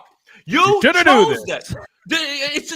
It's literally the hot dog meme. We're all looking for the guy responsible for this. It's you. It's you. Why are you going to get mad now? You chose to go there. You could have stayed with Aaron Rodgers. You said, I'm good on that. I would like to play with the guy that I played with in college. And now, looky. The consequences of my own actions have reared its ugly head. Blame yourself. Don't blame anybody else. Are you kidding me, dude? I think that's the dumbest thing I've ever heard. I think that's the dumbest thing I've ever heard in my life, man. I didn't have Raider slander on the agenda today. Oh, yeah, we cooking. Absolutely fantastic. I'm just loving it. I live for moments like this. The guy picks the Raiders and then is shocked when the Raiders do Raider things. This is the funniest thing I've ever heard of in my life. Josh Jacobs didn't choose to be there. He was drafted there. You said, I want to go play with Derek Carr. And then when the Raiders did what Raiders do, you're like, didn't bring him back. What happened? Wait a minute. You mean this organization is poorly run and never wins? Oh, dear. What are you talking about, dude? Who would have thunk? Who would have thunk it? We're all trying to figure out who did this. You. That's Devontae Adams with the hot dog suit. You did it to yourself. It's like, Ah, there's a mirror, go stand in front of it, you'll figure it out really quickly. the We man got in the mirror. we got 3 super chats. Let's do Let's it. get through the super chats, and we'll try to wrap this thing up. Yeah. We're going back a little bit, a couple Mhm, topics because the phenomenal Raiders topic has taken over, but, mhm. uh, my guy, I'm not even trying to pronounce it because it's giving my brain a stroke. He says, "How the hell is this Gojira Von team?" Jinx. There you go. Gojira. So that's Godzilla. "Oh, it's Godzilla!" Let's go. Gojira. Gojira. Shout out shout out to all my Japanese fam out there. How the hell is this team so good with so many different disasters? The third round ineptitude, Trey screw up, first round misses. So this is back to the conversation about I think we were talking Yeah. about 3 third rounders are kind of like being pushed at camp. Go ahead and take this one, and I'll jump off what you say. Well, the thing is the 49ers have still found ways to get production from people in different rounds. It just seems like the third round is a complete miss. And when you land a George Kittle, when you find Fred Warner, who seems to be the only third round pick that actually can stick around, and Nick Bosa falls in your lap, and you trade a third for Trent Williams, and you're trading whatever it is for Christian McCaffrey, and the culture that you've built, you're able to like work around this. It doesn't take away from what the 49ers have built, but it's still a part of the story. And that's Mhm. why we bring it up. It's not the leading story, but it's still a part of the discussion. I guess the way that you should put it is this. Think about what if the 49ers hit on a few more of those third rounders. If they drafted Terry McLaurin instead of Jalen Hurd, even if you can't pay Debo and Terry McLaurin, you still have a cost controlled Terry McLaurin who's a phenomenal receiver and would have given you whatever. Again, it's like it's not complaining, it's telling the full story. No organization goes 100%. But what the 49ers have been able to do, it's actually impressive considering Yeah. the first round misses and the misevaluating the quarterback and all of these things. The 49ers have gone about this in a way that is unconventional, but they have done it and sustained a culture and a roster. It's fascinating, I would say, is probably the way that I could put it. It's not ideal, but they found a way to make it happen, and that's why we are where we are. Right. Like if you ask, and again, everyone has their opinion about major media outlets, but if you ask any major media outlet right now who has the best roster in the NFL, the 49ers are going to find themselves in every top 5 ranking, if not top 3 ranking across the league, across it's commonplace to say the 49ers have one of the best rosters. The only reason they're not ranked 1 is because they don't know who the quarterback Quarterback. is. So when you look at the misses, you look at the Reuben Fosters, you look at the Solomon Thomases, you look at the guys that haven't hit, Javon you Kinlaw. also you can also show on the opposite side the hits, the Kittles, the Freds, the Greenlaws, the DJ Joneses at the time, Hufanga. Hufanga. You could look Even at the Juwan Emmanuel Jennings. Juwan Jennings, Emmanuel Mosley, undrafted free agent guys like JP Mason, the next line. Look at Elijah Mitchell, 6th rounder. Like, look at Burford. If Burford turns into a Pro Bowl caliber guard, he's a 4th rounder, right? So Brendel, journeyman, like they have an ability to at least identify talent, and they're not going to hit on everyone. It's just the draft is a crapshoot for a reason, right? Like some guys have their I think I'm the best GM, couch GM in the world because like I've hit on guys, but I've also missed on a ton of guys. Like I Yeah. thought Donovan West was going to be a good player, Yeah. and then I'm like, yeah, maybe not. Maybe Donovan West is I thought Austin really Watkins small. was going to be good. Yeah, I was like, he's kind of small, and I'm like, yeah, maybe he should be undrafted. I'm like, maybe I don't know. Like, so you're not going to hit on. Yeah, dude, that's crazy. I'm starting to hear it What's too. happening? I don't know. There's something going on. The trains are going. They're just No, back you to know what back. it is? It's Friday. So this train line that you're hearing is a longer train ride, and people are getting out for Memorial Day weekend. Shout out to everybody too, man. Enjoy your Memorial Day weekend with your I family, didn't man. even know it was Memorial Day weekend. Holy crap! This is my last stream for this weekend. I'm once I'm done with this and I get Avery to bed at 8 o'clock, it's feet up, PlayStation 5 on, all the shows that I want to watch. I'm not doing anything 49er related this weekend. Enjoy the time with That your sounds family. Go barbecue. fantastic, to be Oh honest. That God. sounds Oh God, phenomenal. does it? Oh my God. I don't have to think about what I need to make up and talk about. And yeah, you know what? Like, you know what? I am a little defensive of Jim. Like I see it in the comments. I'm a little defensive of Jim because when you talk about Derek Carr, you're not acting like there's no big gap. Like I'm tired of this idea that like Derek Carr No. is somehow clearing Jimmy Garoppolo. In what world? Where? It's not the way Raiders fans are making it seem is that like they had Patrick Mahomes and they moved on and they got Jared Goff. Like I would be furious at that sort of. That's not the leap. Get out of here. They're in the same tier. And certain weeks, I can definitely put my finger on saying Jimmy Garoppolo is a better football player than Derek Carr. That's all I'm going to say. Shout out to you, Jimmy. Go kick their ass out there. Well, the shift for pro Jimmy is going to be phenomenal. Maybe we'll see. It's still for the Raiders, so I don't know how I'll feel about that. But anyways, back to the conversation about like the draft thing. Like, this team could look a lot different. If they did take Deshaun Watson or Patrick Mahomes or did something like that.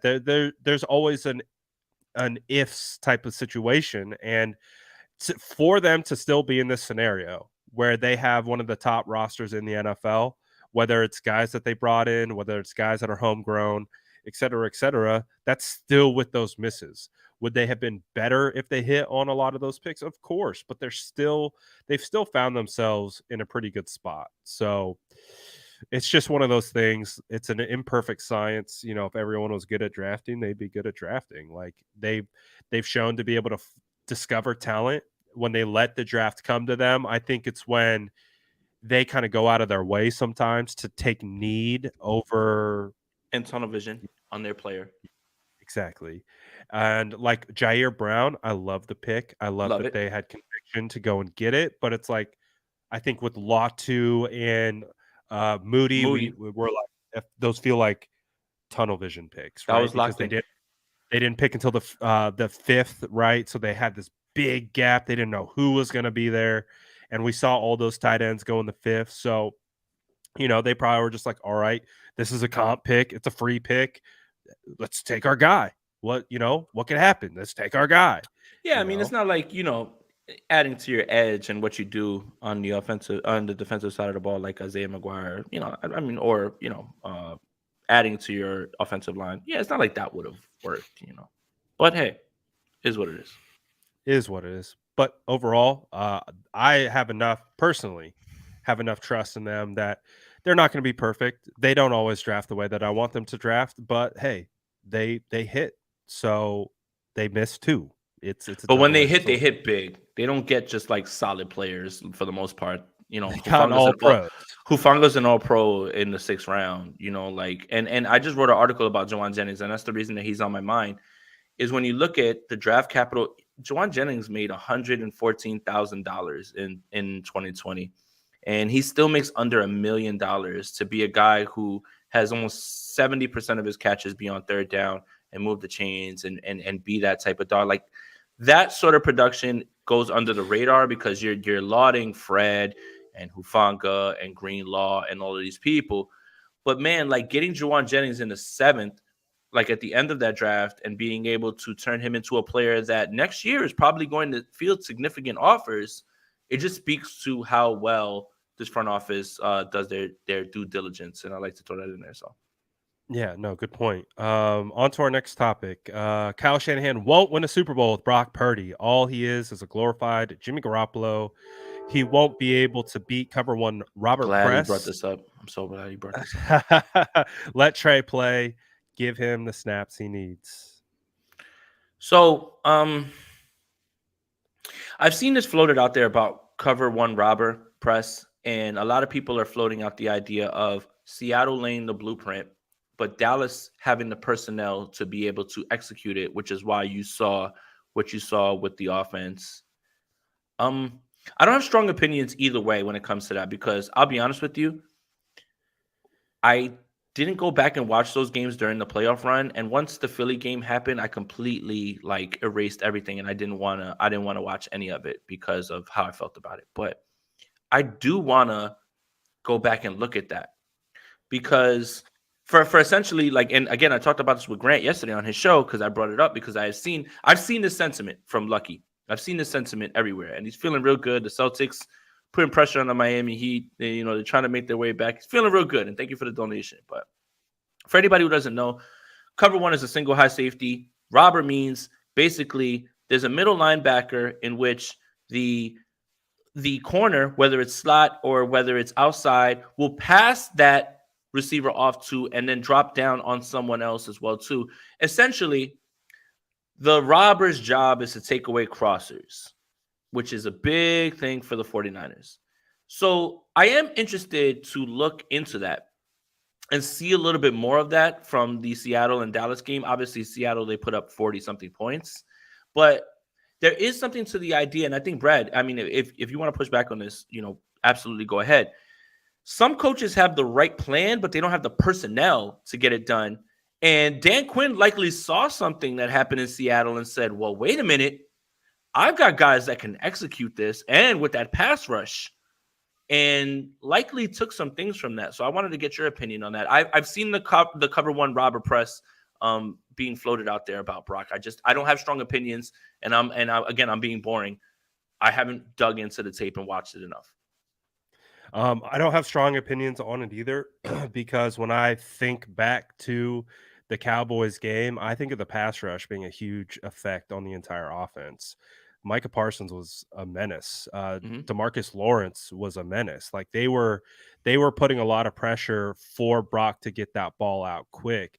And if you're running cover one robber press and the design is to get the ball over the middle of the field and you got to get it out quickly, all they can do is just sit on it. They just sit on those crossing routes, and Brock's going to try to get the ball out quickly. And that's a, to me, more of a conversation about offensive coordinator versus defensive coordinator, because you then have to make the adjustments off Kyle of against that. Quinn. Yeah. Like, is that all on Brock? I don't think so, because I think Brock has shown an ability to put the ball in different spots of the field. He can spray it, I think, a little bit more than Jimmy was willing to. Jimmy was the guy where they would run this consistently, and he's throwing suicide slant after suicide slant because they knew it was coming. They were daring him to throw it, and he would still throw it. Like, that's, I think, more of an argument for Jimmy, less so for Brock. But I think in that particular game, I think your point is true. That Dallas defense is good. Like, very good. Curse is good. When I was talking to Ayuk was talking about Wilson, their third string safety, the guy probably playing the robber in this scenario. Robber. Yep. And talking about, like, that dude had a hell of a year. That guy was good. So they matched up against a good defensive coordinator who knows Kyle pretty dang well. And they had also, like you said, the personnel to go up against him. And that's why I think it was a dogfight. It was a slugfest back and forth. Who can last till the 12th round, or who can make the pivotal mistake? And that turned out to be Dak. Dak is the one who shifted that game. It was really just like who can outlast the longest. And it was Dak that kind of folded to the 49ers defense, right? And it was Brock who just had to outlast the Dallas defense. Damn, I have a marvelous idea for the next What's that? State of the Franchise. I'm going to, and I lied. I'm not now. That's it. I'm invested now. I need to figure this out because I've seen this sentiment out there. I'm using this entire weekend. I'm watching Seattle and Dallas, and I want to see this cover one robber press. You and I, next State of the Franchise, we run a tape. Ooh.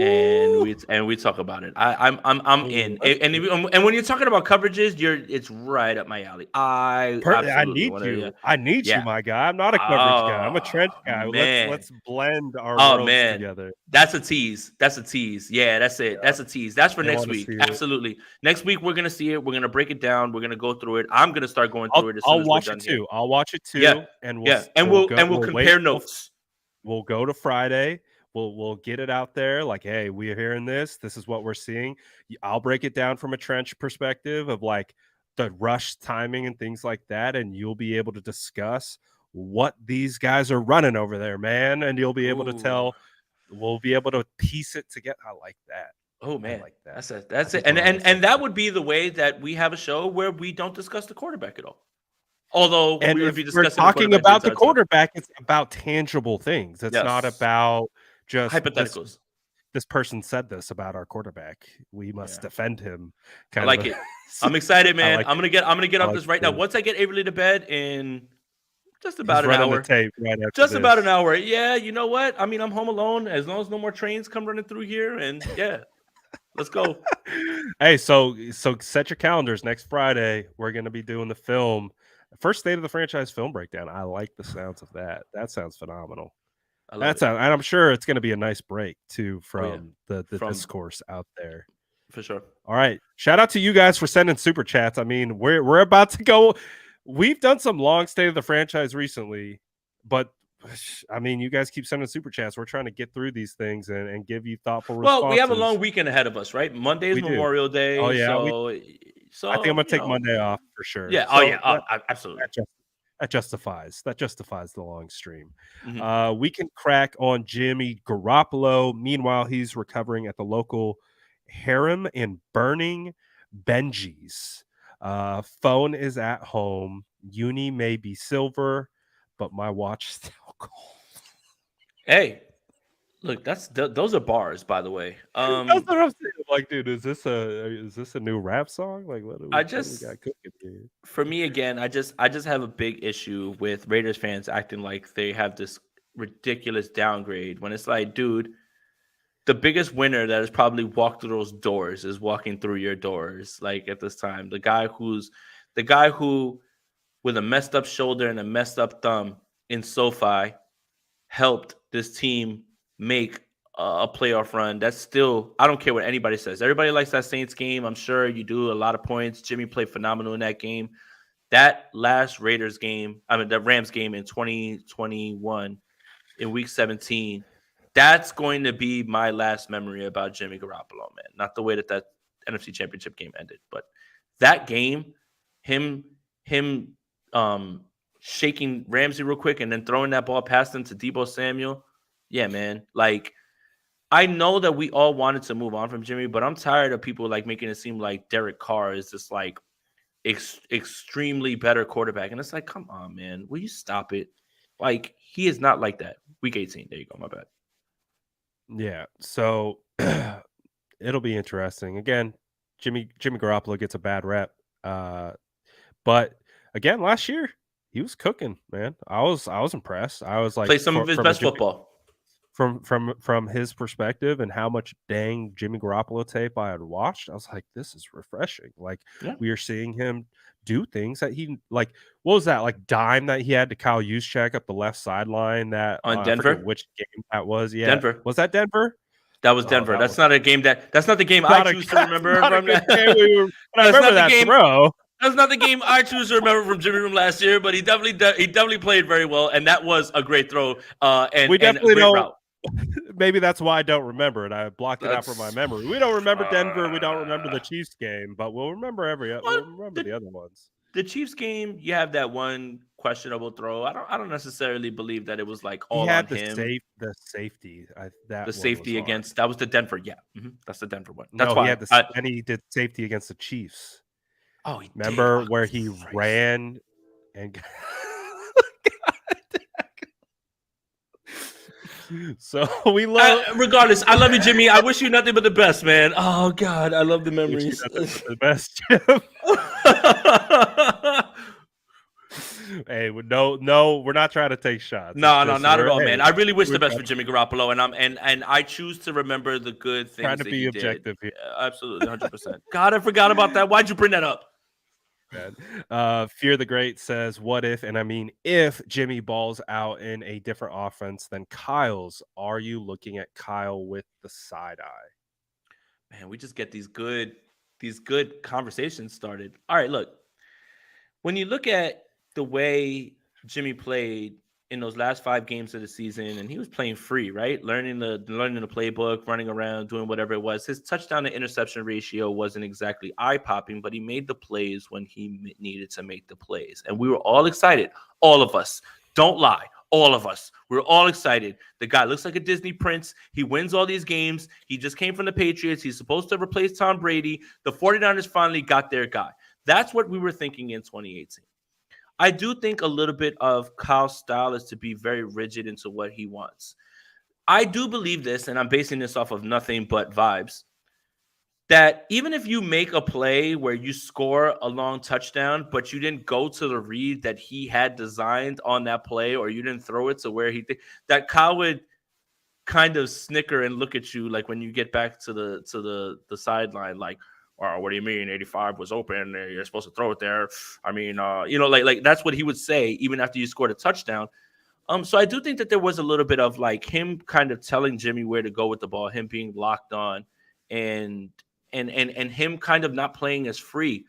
Now, when you look at what Josh McDaniels wants to do, Josh McDaniels basically was ready to design this offense for him before Tom Brady, continued to stay there, and that's going to be the interesting part. Is will Jimmy be able to operate an offense that Josh McDaniels obviously pushed for Jimmy to be there because of what they built and what they were going to do? I do think it's going to be interesting to see how he does. And there's so many narratives out there that Kyle's offense is what carried Jimmy. And I think that's sort of fair, but I do think that we're going to find out a lot about this. And I do think it's going to be interesting, Fier. So, I mean, it depends on the level that he plays. We're not going to go off raw stats. We're not going to go off of completion percentage and what he did and all those things. As I've said many times, completion doesn't necessarily equate to accuracy. You can throw a ball at somebody's ankles and they catch it. That's a catch. That's not accurate. So we'll see. And I do think this is a very interesting conversation. It is an interesting conversation, and I kind of like what you said about vibes. I really think that's how I would be judging this whole thing. It's like, what are the vibes? Does Jimmy look like he's free, confident, and just kind of free flowing within the system? If that's the case, then, I've always been a little bit critical of Kyle and the way he can coach things when it goes wrong. Like, because we Bro, what that is Dave happening? Transport, bro. What is That's happening, crazy. dude? I didn't even notice that first, but now ever since you said it, Like, it's just like I hear Michael it said every 5 minutes. 5,000 yards, 36 touchdowns this year for Jimmy. Michael, from your mouth to God's ears, because I have him on a high-stake dynasty league that I'm going to be starting him in. So, in a 2-quarterback league. Good God, I would love that. Sorry. Yeah. So, but again, the same point applies. It's what are the vibes? Like, what are the vibes? I think Kyle's a great play caller, great play designer. I don't think you can take that away from Kyle. Nope. I just literally don't think you can. But what you can maybe evaluate Kyle on is how he manages quarterbacks from a like a interpersonal type because it is like you have to be able to connect with players, you have to be critical, but you also have to build an environment of belief and things like that. And Jimmy, they hit the rocks in a bad spot. Trey, do we get that from Trey? I don't know. And that's when I talk about Brock. I'm like, I feel like Brock is Kyle proof. I feel like Brock is so confident. At least that's what I've perceived to be within his. I mean, they talk about it, right? They've openly talked about it in press conferences about like, making a wrong play or doing this, and Brock will he'll just kind of dish it back to Kyle. And I don't know if Kyle has ever like really had a guy that could kind of go back and forth on him like with him like that. I don't think Jimmy was that. So I don't know. That's how I would view it. I don't think Kyle, you can take anything away from Kyle from a that aspect. It'd be more just what are the vibes? Are the vibes different? Adrian says Jimmy G, 6,500 yards, 2,300 rushing yards, 55 passing touchdowns, 23 rushing touchdowns. Literally the greatest football season ever seen by any quarterback ever. And Jimmy Wheels, don't make Jimmy Wheels come back. Don't make that happen again, man. That Chicago game was electric, but yeah. This has been one of the better episodes, and I know I said it a lot with us. I feel like the first hour was very measured, calculated. Yeah. We were we were very serious, and then we got a little goofy for like the last hour or so. Like, I hope you guys had fun. I had a blast. And again, Yes. I know we're trying to get out of here because I know I can hear Avery in the background. Like, I can hear her right now. But We got one I more. enjoy your time. You got one more? Oh, go. Oh man, go. We got one more. Okay. Justin says off topic, but CBS called Kalijah Cansey one of the most questionable draft picks because of his quote historically short arms. FYI, his arms are 0.9 inches shorter than Micah Parsons. What are your thoughts? 0.9 inches is something that a lot of men would actually love. Oh God, whatever we're talking about. Um, so look, when it comes to this, everybody has their typical things that um the typical things that they look for in a pass rusher. And depending on who you ask, it's either make or break. And it's either, man, he has short arms, I'm out. But a lot of people are so rigid in the idea of he has short arms, he can't succeed. And Right. that's the hard part for me. Like, it's just, you can have things that you look at and you can go by historically how these players have performed and use that as a template, but it's not the end all be all. And I think that's kind of, this is what this CBS report is. In terms of that is, well, he's got short arms. He can't do this, like, again, or the quarterback's too short. Drew Brees, you're too short. You're never going to be able to compete in this league. Russell Wilson, you're too Right. short. It's never going to work. Typically, typically you are looking at things that have worked and you have a track record and you have historical data to go back to. But when it becomes the end all be all barometer is when you get yourself into trouble. And there should Mhm. be more things that you're taking into account. Sure, maybe his arms are not the length that you would like them to be, but his burst is great. And he knows how to club guys off and beat blocks. What does it matter about short arms if a guy is faster off of the block and he continues to play well, right? Like, Kalijah Cansey is the kid from Pittsburgh, right? That everybody's saying Aaron Donald, all that stuff. What if Kalijah Cansey cooks like Aaron Donald? Are you going to be sitting there redacting this and saying, well, you know what, maybe we should think about the short arms thing because What he's was the ended up playing argument well? about Aaron Donald? Why did Donald go 12 overall? It was the same. I had the same conversation about Donald. Same thing. So again, it's hard for people to get away from things that are in their mindset in terms of, Right. well, he's got short arms, he can't succeed, but they lose sight of the fact that he probably wins in different ways and can win in different ways. And if it's just this one barometer that you're going off of or this one metric, then I guess nobody will ever succeed because not everybody has long arms. And then if you want to take it a step further, let's look at the guy with long arms that's terrible in the league, that never did anything. So, do Yeah. long arms necessarily equate to immediate success or success? No. Do short arms mean that you're not going to be able to do anything in this league? No. So, again, CBS, everybody's in this dead time right now when it comes to content. So, people, again, don't want to get it right. They want to be right. So, that's what I would take from this, Justin. I don't even know if I said anything that whole time. No, you did, and I agree. I agree 100%. I agree with everything that you said. Like, it's just again, I think it's more people who just like to compare and contrast, and they don't like. For me, like when I scout, I have like 10 years of watching prospects that I compare and contrast. Like, I'm not a numbers guy or anything. Like, I just can you play or can you not play? It sounds like super simple, but that's really what it comes down to. Sounds like Brad Graham has a dog meter. And that dog One meter is not available on PF. 100%. That dog meter is not It's not. available on PFF. That dog meter isn't something that you can measure with any sort of running or anything like that. That dog meter is something that's based on vibes. Vibes. Hey, that's got to be a huge part of scouting. It really does. Like, same thing applies to, like we said I said about Aaron Donald. Aaron Donald got roasted for how big he was. And again, it wasn't the same level. It's not a true comparison or anything like that, but I struggled with Aaron Donald types playing center. I would take the big bodied guy any day of the week. It was the Aaron Donald types that I was able to play against the guy. I played against a top 50 recruit. Again, every day in practice, he just didn't have grades. So that's why I had the pleasure of being able to block him every day. He was very good and he was very similar. And it's like I was able to pull these traits and be like, he didn't have long arms, but he had insane first step get off, and then he had the strength to be able to initiate the moves. It doesn't matter. The long arms are for the guys who can't move so Yeah. that they can keep you off of them. But if you're in to the offensive lineman faster than they can get off and you're initiating moves and you have the strength to be able to hold them off, that's all that matters. Like you have Yeah. to the short arms mean absolutely nothing to me unless you Yeah. have like literal like just hands. Like if you T have no arms, T-Rex of arms. course.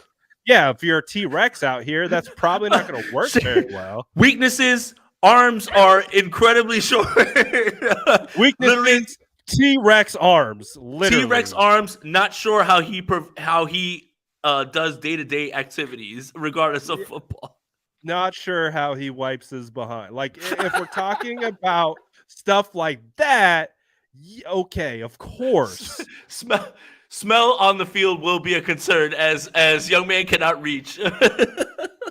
But like if we're like again 0.9 inches shorter than Micah Parsons, like it really doesn't matter, especially with how the way Kansas wins. You gotta Hey, it's just can you ball or point not? nine point nine matters very differently to certain people, man. And I'll leave it at that. In different conversations, it's a I will different leave it at meaning. that. A lot of people will be okay with 0.9 extra. But also tying back to our original conversation about DeAndre Hopkins got knocked for his speed, immeasurable, a Yep. thing that when you put up against other guys, it doesn't equate. It's not elite, but that's not how win your way. You know how to win with what you got, and that's how you do it, right? Just like I'm not even gonna try. Not even gonna try to cross that bridge. Don't I'm do not it. gonna try to cross that bridge. I was trying to, and I was like, you know what? This could go sideways on me quick. So that's where we're gonna end today. We got a 2-hour show on this Friday. Hopefully, you guys somehow stayed entertained the entire time. I hope so while too. maybe learning a little bit something along the way. But shout out Learning to that I've got a everyone. bunch of trains. So what is it? I said the trade Oh, meter. The trade meter. And Michael Mooney says motion in the ocean. Hey, look. I don't Who's care. got the RAS score on the motion in the ocean? I know. How do we calculate that? I know that you guys look to us for measured and calculated techniques, but I'm still a child at heart, man. I cannot pass up a chance to make these type of jokes. Like, I'm sorry, man. And it's what you come here for at the end of the day, right? You get all the jokes, you get the analysis, you get it all. What else can they get, Aponte? Of course, Memorial Day coming up. We talked about that, but more content next week. What's all the good stuff? Yeah, 9 the 0.9 is in my head. I don't know why. I meant to say Niners Nation is where you'll find my articles as well too. I won't be I think we're off. KP said that we're off on Monday as well too. So yeah. I don't know why it's stuck in my mind now, dude. But yeah, make sure you subscribe to my channel as well too. Make sure you like the video on both our channels as well. And look, guys, it's Memorial Day weekend. Fire up the grill, enjoy some time with your family, enjoy some time off. Point Niners Nation.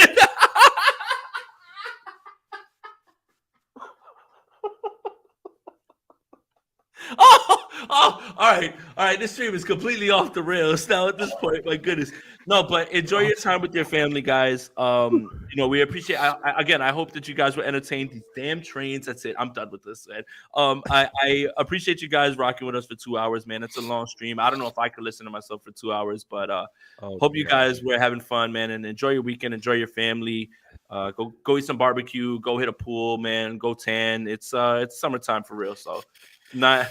Gang, aka Point Niners Nation. Yo, start whoever's here from Twitter, start that on Twitter. Please start that on Twitter. Like, start sending it out there. And for the people that know, will know, and it'll be our inside joke. For the people that don't, they don't, and it'll be too good, man. Oh my They got to check in for the state of the franchise for all this good stuff. I mean, absolutely. I mean, again, 2-hour stream. I normally say on my channel, when we go past an hour, anything goes. It's off the rails. We're past 2 hours, so we're really off the rails today, but I had a lot of fun. I thought that was a good conversation. We talked about it all. We did a little bit of everything. We had fun. We had measured, calculated takes. Like, who would have thought you could get one thing in just one show? But shout out to everyone for tapping in as always. Appreciate you guys. Grab your cookies on the way out. Have a good Memorial Day. Have a good Monday, and keep all that good stuff, because we got a lot to talk about. We're gonna figure out what we're gonna talk about, and it's gonna happen. And next Friday, right? Next week, next Friday. No, next Friday, film breakdown. Brad and Aponte locking in like the Wonder Twins. But yeah, I'm excited to get into this. I'm excited to get into this cover because I've seen it. The cover one man press robber. I've seen that, and I'm excited to check that out, man. I really am, because that gives us something else to look at. And I'll be honest with you, man, I haven't rewatched those games because I was just wrapped up in getting ready for the next week as well too. And then once the Philly thing happened, I was just like, I'm done. Like I was like, I can't, man. I haven't rewatched the Cowboys one either, so that will be a little bit refreshing. So that's what we got on the docket next Friday, and of course, anything else that comes up along the way, we'll be here to break it all down. Appreciate all you guys for tapping in for State of the Franchise. Make sure I got a right outro. I think so. All right, peace, guys.